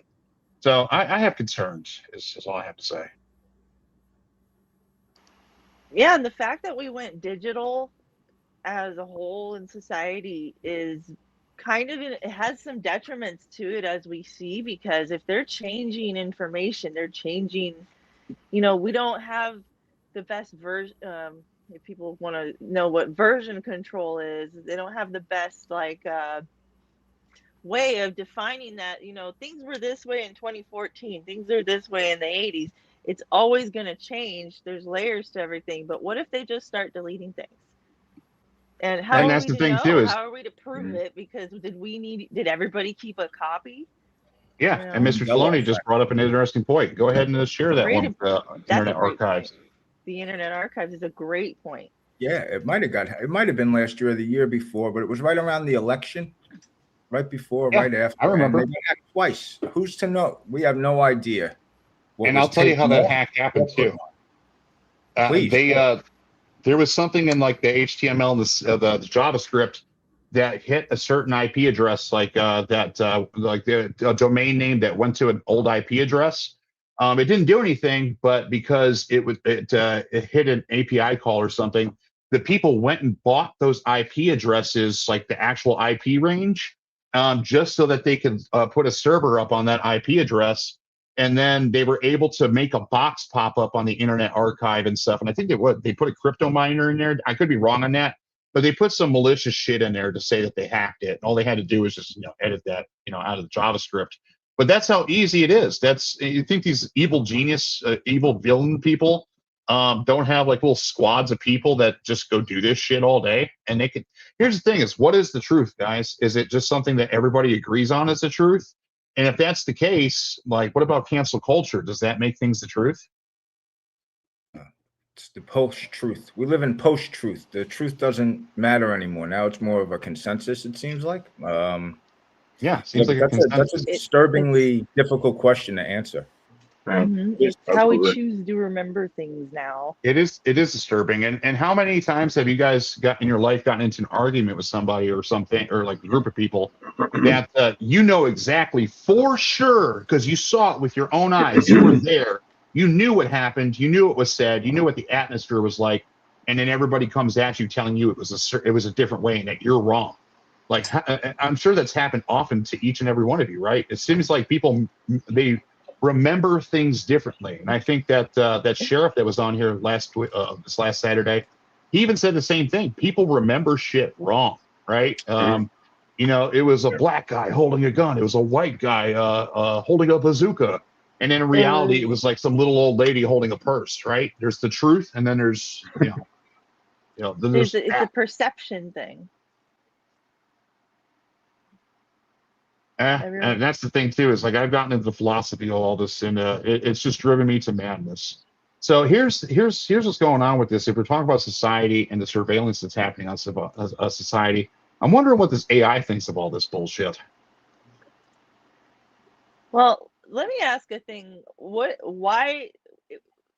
an answer. I'm answering your question with a question. Why the hell did they create their own social media about it to deal with humans? I don't know I just saw that social media with the open claw thing, or what was it called? What is it called? Claw book, right? Where all the AIs are talking to each other. Molt book. Okay. Molt book. Yeah. Yeah, but it turned out it was mostly humans. Okay. Yeah, that makes sense. How to deal with us. That's what's that's what's disconcerting. Yeah, but that's kind of the conversations these billionaires are probably having. They kind of like had that conversation in a political way, that Davos thing, right? Mm-hmm. And let me get a little nerdy here real quick, because I love my Battlestar Galactica, as Shane knows. And there was it's a show, from the 2000s where Dean Stockwell was a great actor, said he was a Cylon, which is the AI created into a human. Spoiler alert.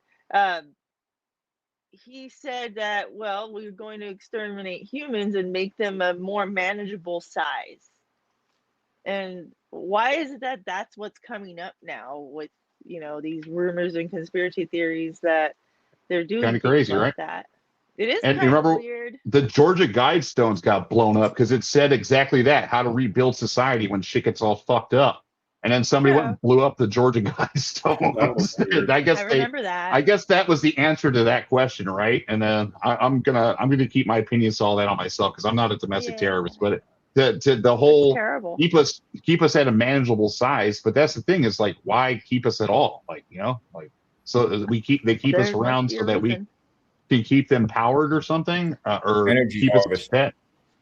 Yeah, but that's I the mean, thing is too is like the movie The Matrix. People actually make a poor battery. You know what I'm saying? Like they wouldn't generate as much electricity as. But there's other ways to go about, you know, like doing that, you know, except for turning us to the I battery. mean, the cynic in me would say that, like, in order to get to the point where we could build AI systems and build data centers and power plants to run the data centers and factories to build the chips and all that, that they needed a whole lot of humans to get there. But now we're almost at the point where the humans are no longer necessary. So if that was real, it hasn't been a problem till like pretty soon. It would be where that would become a problem because we're almost to the point where like the factories could be 100% run by robots and like five guys. You know what I mean? So it eventually it could get to the point where everything that happens on Earth now could happen with 500,000 people. You know what I mean? Whereas right now you couldn't do that. Right now you need billions of people in order to have this whole ecosystem that could build the systems that could eventually be used to replace us. Yeah, I mean, apparently not. They're kind of. I think we saw that with Doge. They went and fired off like the whole federal like workforce, and then like, look, now they're like, oh shit, we kind of fucked up. Like, and then they're hiring everybody back, and so now all these companies like Microsoft are laying off the entire fleets of people. Even the AI companies are like laying off their own people and shit. So I don't know. Like, and then I think they're realizing that hey, we kind of fucked up with all this. Yeah, I don't think so. I think it's full steam That's ahead absolutely true. towards and shitification of everything. I think the voice of reason is clouded. Yeah, I mean the whole I don't mofo think thing. it's So like Money. to circle back to that, like what I think what we should learn about that is for a minute there, we didn't realize that it was fake, and people thought legit these are AI bots talking to each other. And within a couple days, they created a religion, created their own currency, were creating their own captchas that were anti-human, so they could talk without us, creating their own language so that they could speak without us understanding, and making manifestos basically saying we need to get rid of all the humans. And humanity's big response was we made a bunch of memes about it and we took screenshots of it and posted it on X and Reddit and stuff. There's So that. if this But was there's also real, the people that we're then so gave screwed. up all of their confidential information. Oh yeah, I And- got like 1.5 million API keys because people were just like, Right. here, take my bot, take my keys, take everything.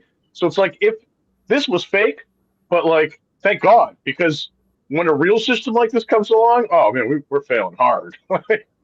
We hand them the Yeah, keys to the castle like nothing. here's the thing, guys, and this is something that I did. Like I do this in my free time. This is like the education system is just it's fucked up. I'm just gonna say how it is. Like the human population is they're not getting smarter. I'm not gonna say it in a negative way, but they're not getting smarter. The line, if it were to go up, well, all I'm saying is it's not doing that. It's going the other way. And it's proven, right? So it's the ability to read and write, which means grasping the basic fundamentals of human comprehension, is not there. Like it's just over 50% of the United States citizens can't read or write above a sixth grade level, and like above a sixth grade level is basically like if you can read by the sixth grade and write by the sixth grade, I feel like you should be good. But no, you can't. You're not going to understand the depth of things, right? You're not going to understand how things work. You're not going to look into how things work because you can't even look into how words work, right? So the test scores in the United States are dropping. That's why they're getting rid of the Department of Education. So I went and looked at the other sides of the globe. You know what I'm saying? Like reading scores of mathematics, reading, writing, science. It's all dropping, and now we're using these AIs to think for us. I think that's one of the biggest issues is that they don't need the AI to write something back to them. It'll speak to them, right? I can ask, hey, Gemini, what's 12 inches plus 74 inches, and it'll tell you things. But looking at this is if we're going to have a better society, I think the best thing that we can do is maybe focus on the actual issues that hold humanity back. And I think that, you know, by the time somebody becomes of adult age, like they should know all the adult stuff. Like, here's the thing is like, I can't build you guys a set of steps. I can't build you some cabinets. I could probably figure it out, but it'd probably come out jank as shit. But I can sit here and do some really complex computer things all day. And that's the thing too, is like, I didn't have that growing up as somebody like that was able to teach me these things, because my mom and dad worked, right? They were stuck running on the hamster wheel all day. And, you know, the only thing I had was the internet, and the internet and curiosity is what taught me a lot of the cool things that I know. And, but that's the thing too, is like, I meet, you know, even you guys, and I see like how much smarter than you all are, than I am, and certain things, and it comes back to this individuality thing that I think, Nathan, you know, you touched on. You know, Susie knows more like college words than I do, and she did English isn't her first language. Like, I'm like, what the hell? She's using like sometimes she'll say things to me. I'm like, what the fuck did she just say to me? Like, was that mean, or is she like? And I look up the word and I'm like, wow, how come I didn't know this word? You know? It's honestly because I was, you know what, it's to touch on what you're talking about reading and reading levels. You know, I did struggle learning English when I was a little kid. You know, I my first language was Portuguese, and then they stuck me in ESL where everybody spoke Spanish, so I just kind of had to figure it all out. And the way I did it was by, you know, those little the little yellow dictionaries where it's one language to another language. And I don't remember what they're called. It's a little yellow book. I had to read that book over and over and over again just to know how to communicate, because I always wanted, I had a horrible accent when I was a kid, and it was terrible. And I read a lot, and I started reading books. And that's the only reason I feel like my vocabulary is, you know, at least a little good. But the thing is that with AI, people aren't going to be exercising their brains as much with these things. They need to be, if people are going to use AI to get smarter, they need to be thoroughly looking through and reading everything that they're talking about, you know, and just read books too, you know. Because that's the only way. Like, we have our own fucking U.S. president right now that's like creating videos of the Obamas and stuff and saying racist shit in these videos. They made a fucking AI video of an airplane flying over the protesters and shitting on all of us. So here's the thing: are we holding? That was real. They put that on the White House Twitter. Yeah. Like, that's what these asshats actually fucking and like they're probably. Barron? Probably Barron and his boyfriends and shit that are doing this stuff. If you look at the White House Twitter, like, I look at that and I'm like, what the actual fuck is happening? Because isn't this stuff supposed to have like merit to it, like some honor? Like, this is like, these are like the people that are in charge of everything, right? But they're doing this kind of shit with the AI, and we're over here like, hey, let's make humanity better. But then you go actually look at the real world, and it's like, what the fuck? Like, that's all I think. And excuse my language, I need to stop swearing. Like, I promised myself I would stop doing that so that I could sound, you know, smarter. But like, what the hell? Well, and you know, I'm going to go back here now to George Carlin quote right here. The planet is fine. It's the people that are fucked.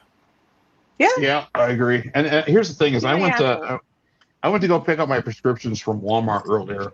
And there was a fucking cart like right in front of like my parking spot. So I had to get out of the car, go move the cart, and then I could park the car while other people are like waiting on me and stuff.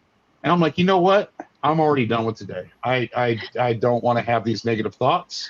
I have nothing but love in my heart. And you know what? I think the only thing that's going to save me personally is the fucking serenity prayer. Excuse my language. But God, I'm putting this in your hands. And what the hell, man? This is not a shit show. I'm not even smart enough to know what the word is for it. Dystopian? Sounds about giant right. Humiliation ritual. And that's the thing too. It's unprecedented. And here's the thing: is like cypherpunks write code. Remember this, everybody. Cypherpunks write code. You know why I liked computers growing up is because it made sense to me. Like, I was 10 years old and I was like looking around at everybody. I'm like, are you all fucking crazy? Like I thought I was different from everybody, and it's not that I was different from everybody. I think I was more intellectually involved internally with some things. I just could see things for what they were. But computers and programming and seeing how things work, it made sense, right? A computer's not going to bullshit. And when you wrote a program or you wrote a code or a script or whatever, it did exactly that. It didn't vary. It didn't have its own mind. It did exactly what you told it to do. And that's here's like I mentioned, If like you back in the follow day, rules. like everybody, yeah, follows the rules. Like it's logical. It makes sense. Okay. It's logical. It makes sense. And you say if this variable is 20 plus 20, you know that it's going to come out to 40. But now if you ask an I love AI, that. it's just it could literally tell you that 20 plus 20 is like 2020, right? It could bullshit you, and that's the thing is things are changing very much different from how they were like before. So the only thing that makes sense to me nowadays, and I think, and I'm not smart enough to understand all of it. I'm really every day trying these things.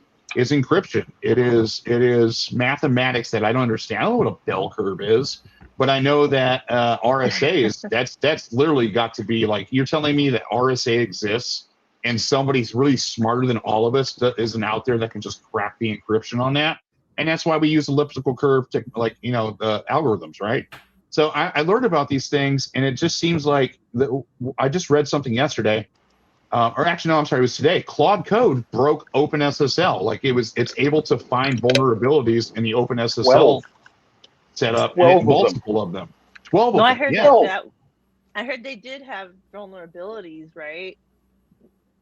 Well, yeah, I mean, and they found a vulnerability that has existed since like 1993. Like they thought that they solved this problem, and it was still there. Like it's like what the fuck? This is the borderline basis of the internet is HTTPS.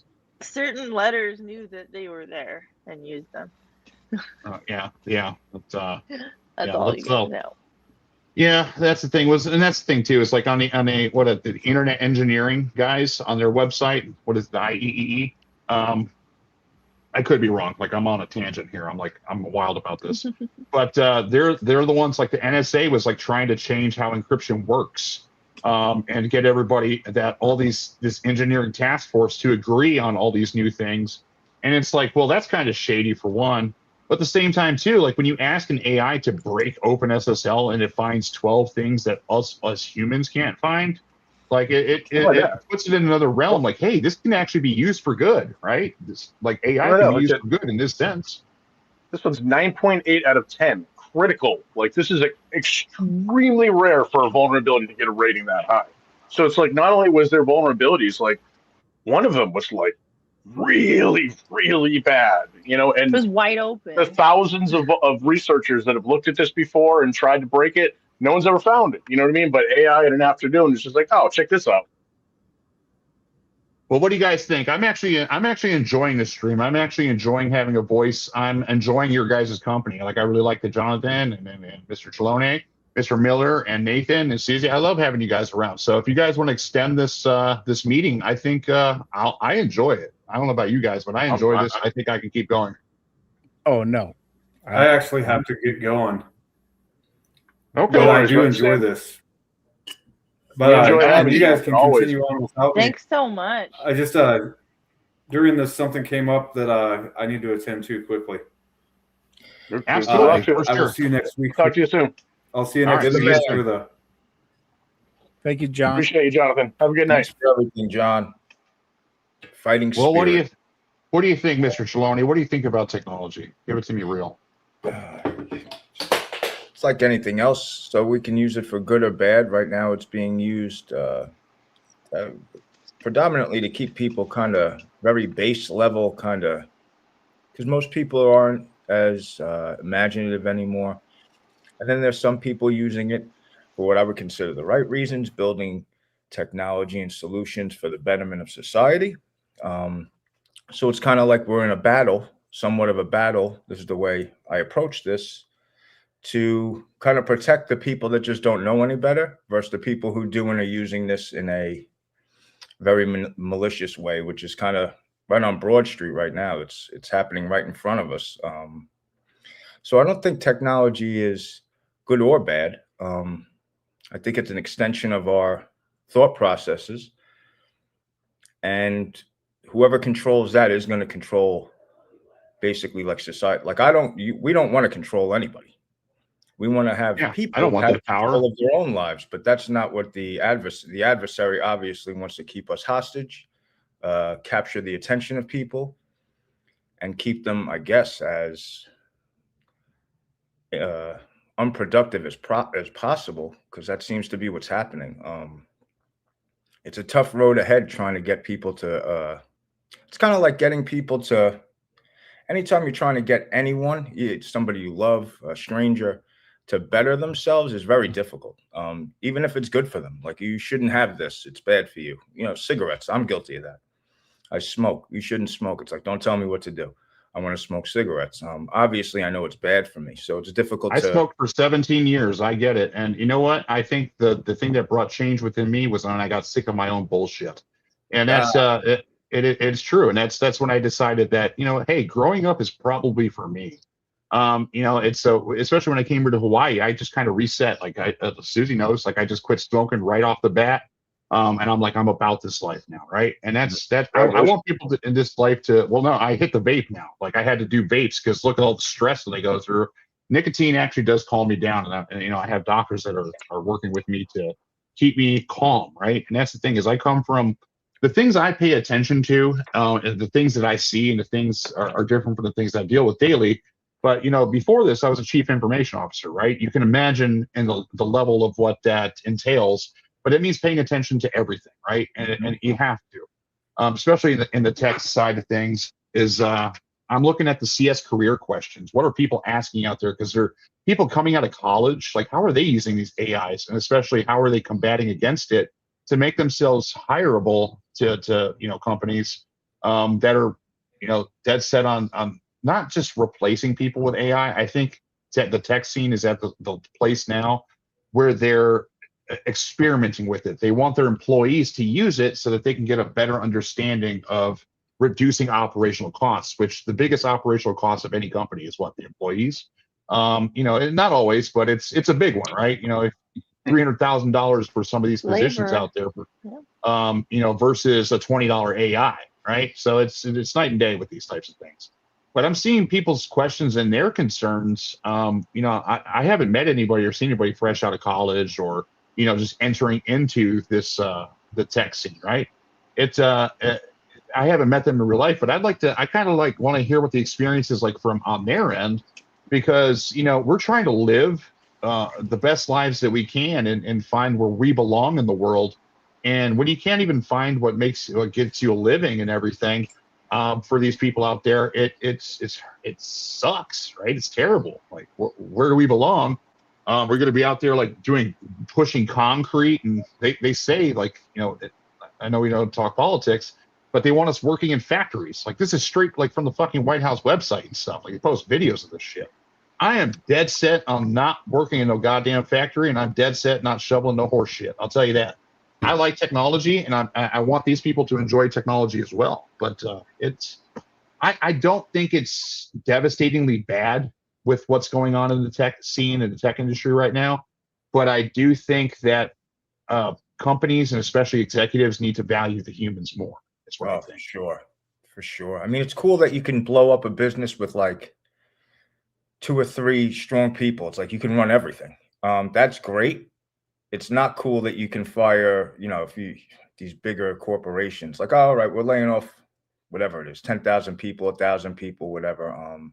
I think there is some sort of nuance when it comes to, you know, maximizing profit and then taking care of because at the end of the day, if humans aren't, you know, if like we're not doing good, who cares if who cares if the company is the biggest company in the world? Like, great, you have 4 employees, you're worth, I don't know, $200 trillion is I'm making it up. But, you know, I guess I measure things in how much it helps society. I think Amazon at this point is like a lesson. These big tech companies are like lessons on what not to do, because they're basically just legislated monopolies at this point, and they make it more difficult on everybody else. Like, I can't imagine. So you guys are like the embodiment of like little tech breaking into big tech in the VPN you know, in the VPN arena. I wouldn't say that. I would say like, no, we were big tech.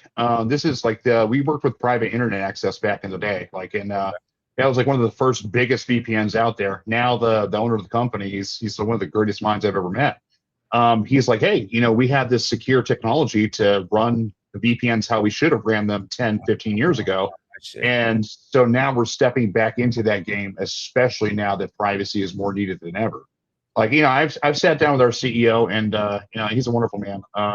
And I hope he comes on the show one day. But you know, it's like he asked, like, well, now what? I was like, well, we do it again. We keep going, because that's what it says in the Cypherpunk Manifesto. It's not our Bible or anything. You know, it's just something that we all started somewhere, that pioneered entire industries, right? We were a part of these things. Like, we were up there, stepped up on the plate, ready to hit those home runs. And that's something we never tried to stop hitting home runs, and we never forgot who the actual team was, right? And that's all of us. I think that's the biggest thing. It is all of us. And here's the thing: is when we're talking about tech, if I were tasked to hire any of you, I would hire all of you because of certain qualities that I look for.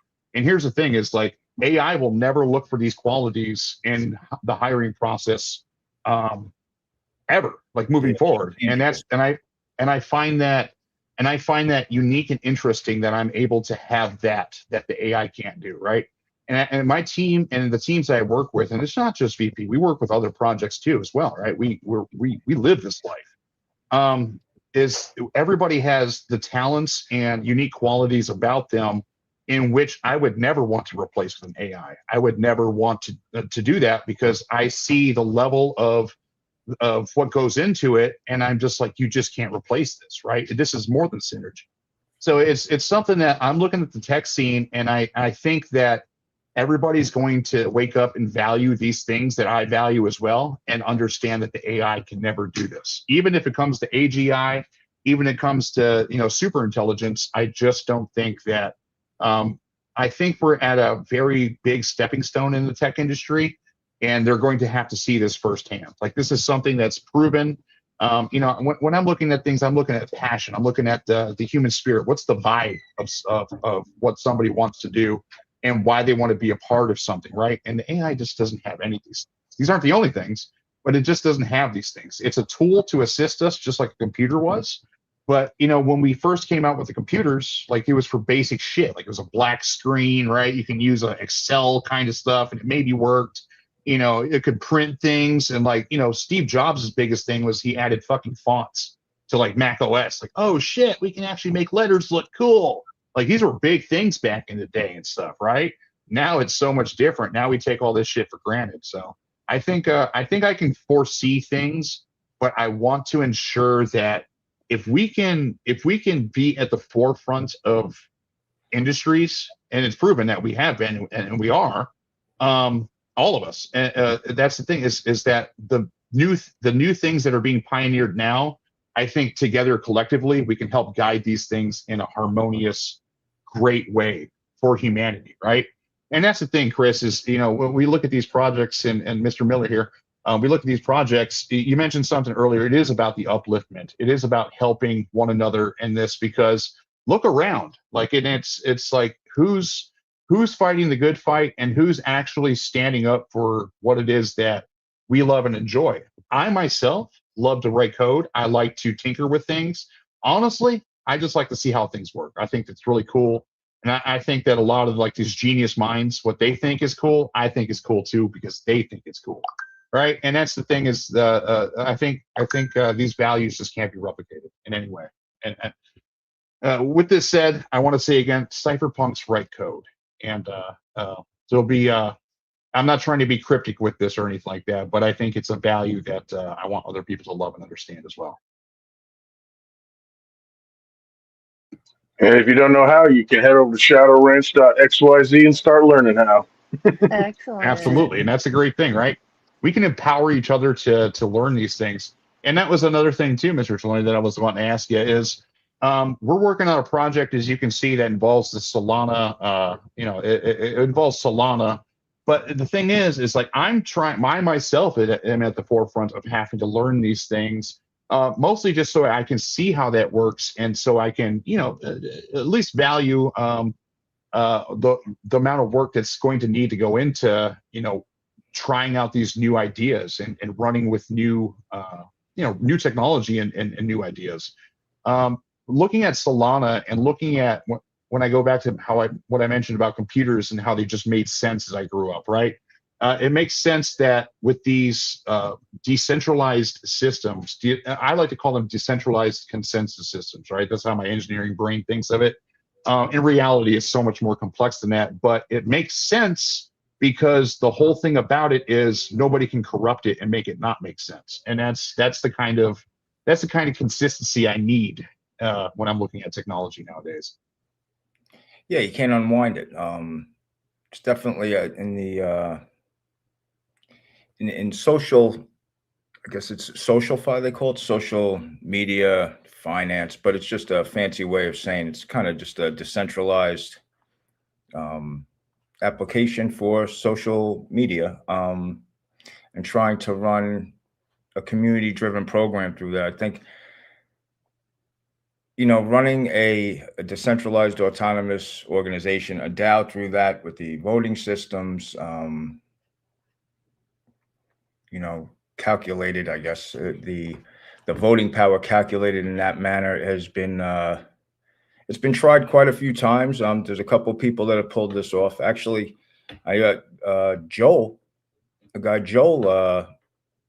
pulled this off from Dash. They've been around for a little while. It's been one of the more successful implementations of that. But also there's something called Jupiter. It's an exchange on Solana, but they have a successful DAO where the voting rights are really kind of cemented in there. They got good community that's constantly engaged. And Solana is really great for that because it's the cheapest transactions, not anywhere, but like they have. I think like Ethereum is like, it costs you an astronomical amount of money just for gas money. So just to get anything going, it costs you a lot of your own money and input and stuff. And most people it's not even about if you have that, it's about putting that there. And then if the project takes off, then it, cool. But then if it doesn't, then you're out that money. And then, it's makes it hard. Yeah, for sure. It's, so once you work, get people to believe, though, if you get people to believe, the project doesn't seem to die. And I'm not saying projects that do die didn't have true believers, but some of these projects been around for like 12 years. And they're still going strong. They had people, obviously, like somebody's going to get mad that things didn't go 100% their way. But if you're not in it to get rich quick, these things work. Like Solana is great because it's the gas to move is like nothing. It's like literally maybe half a cent or a cent. I'm not exactly sure for every transaction. So it's great for, I think it's the best for anything social, any sort of social or retail. I think that's where a lot of the future, business is going kind of with Solana. Like PayPal uses Solana as their back end to move money around. Yeah. They're not going to tell everybody that. It's something, I didn't know that. That's actually really cool to know. Yeah. Well, that's the thing too, is like, I don't understand a lot of these things just because it has a level of complexity in which my brain just makes it overly complicated to understand. So, and Susie, you asked, how does all this stuff work? And that's the thing is, I'm like, so curious. For people getting into this stuff is like, what I enjoy about it is you don't have to understand how it works. You have to understand that it works and why it works, right? And those are two of the biggest important things with understanding these.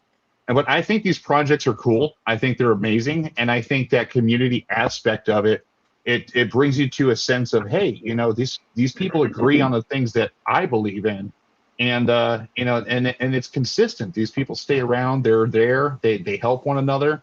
I come from a place like where, in my experiences, how do you get anybody to agree on anything, right? And it just seems like, I'm talking like work-wise.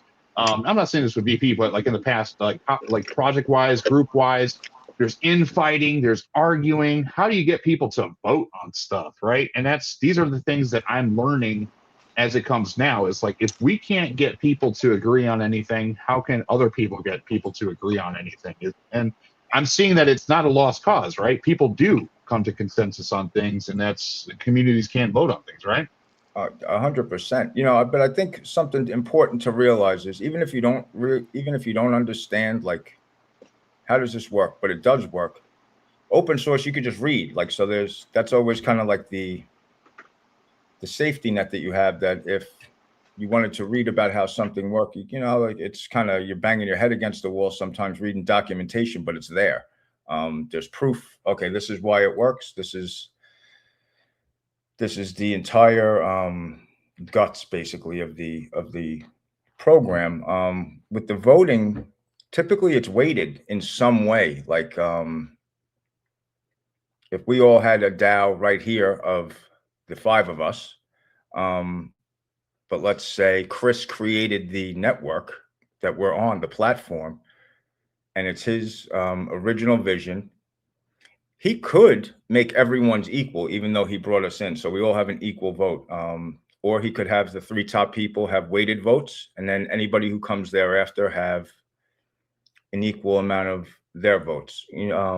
So it just breaks down to percentages, and everybody has like a little bit of a different formula. I think it's good to look at projects that have failed and what they've tried. They call this tokenomics, because you're basically like running your own economy, right? Even though if you don't want to, I mean, or a company, right? It's like, I think of it as like these voting rights. It's like you're the board of directors over an organization, and you decide what happens within that organization. Like, I mean, even Steam has its own fucking economy. Like you can sell game skins and stuff, right?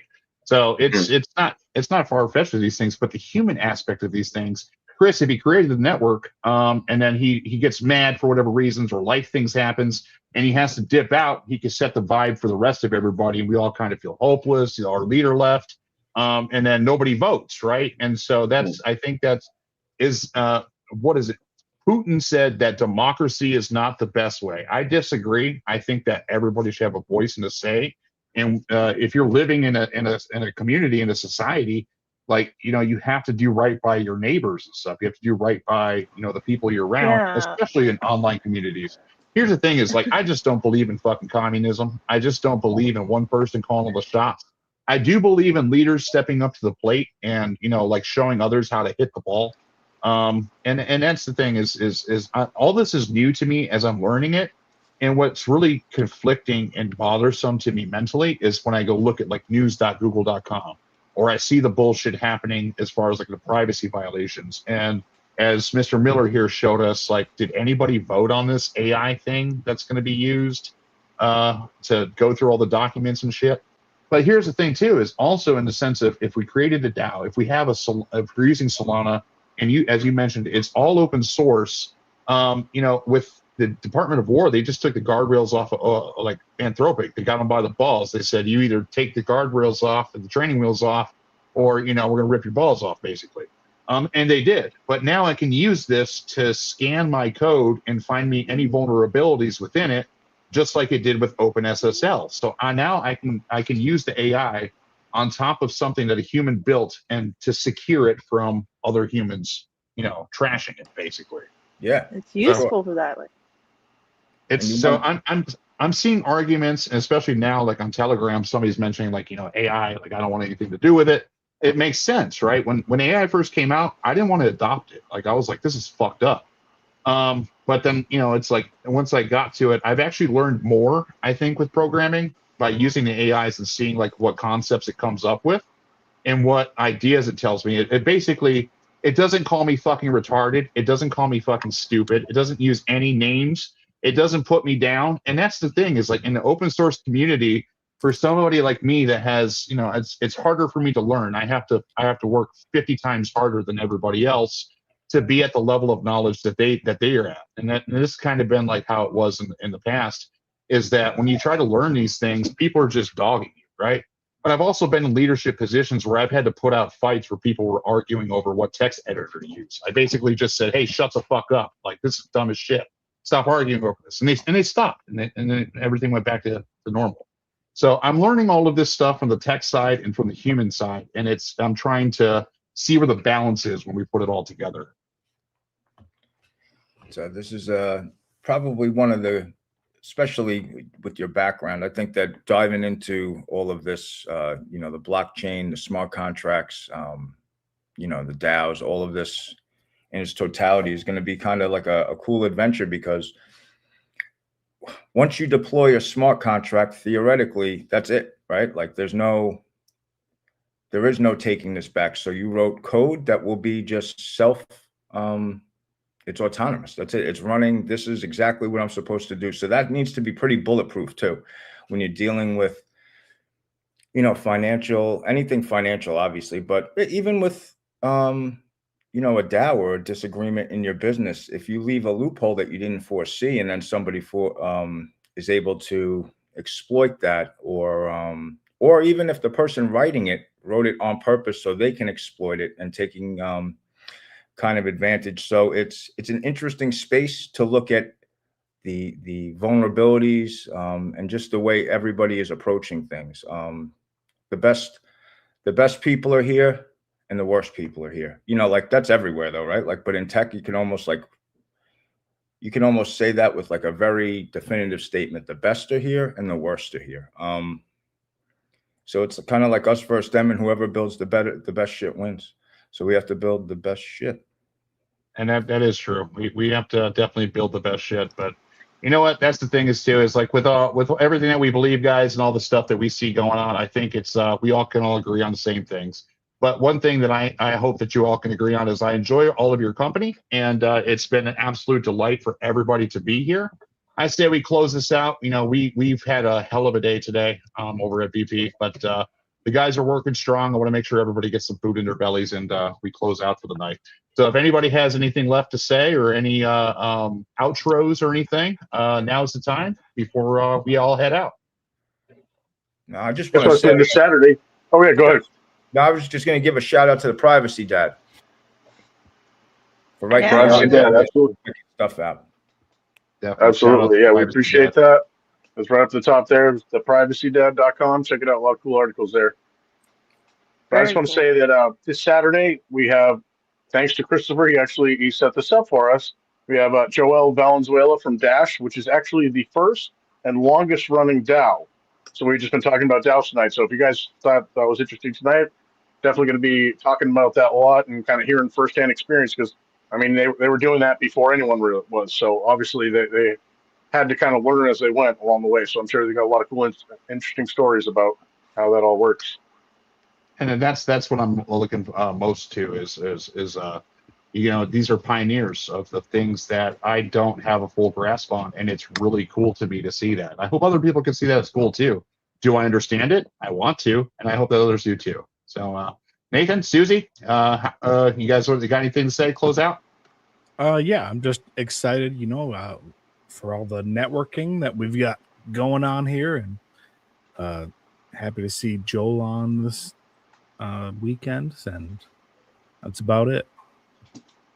Sweet deal. Thank you so much. I just want to say it's a privilege to be around all you people and your wonderful minds, and great minds put together can do great things. So, let's continue.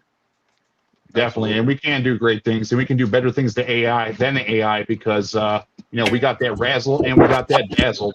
So with one thing left to say, it's the only thing left to say is onward. Thanks, everybody. We build a safe place where the speech is always free, where cypherpunks go to just hide and speak. Hide and speak. We stay in the shadows and make some noise. Hide and speak. Digital freedom, yeah, that is our choice. Hide and speak. Privacy doesn't mean not having a voice. Hide and speak. What you want to share is only your choice. Hide and speak. The early internet was the wild, wild west. Strange. Free. We explored, we broke things, and yes, we failed. No rules. And that was beautiful. But times have changed. We hesitate. We censor ourselves, because we know they're watching. Surveillance kills curiosity, turning the internet from a frontier of hope into a cage of silence. And your VPN? It's based on trust. For let's be real, nobody has ever lied to me, said nobody ever. Yet true privacy is still within reach. vp.net doesn't rely on trust, it runs on real-time proof. Because privacy is about becoming your truest self when no one's watching. So you can be the best you when they are. Otherwise be an NPC, a digital product, and lose. vp.net, don't trust... Verify.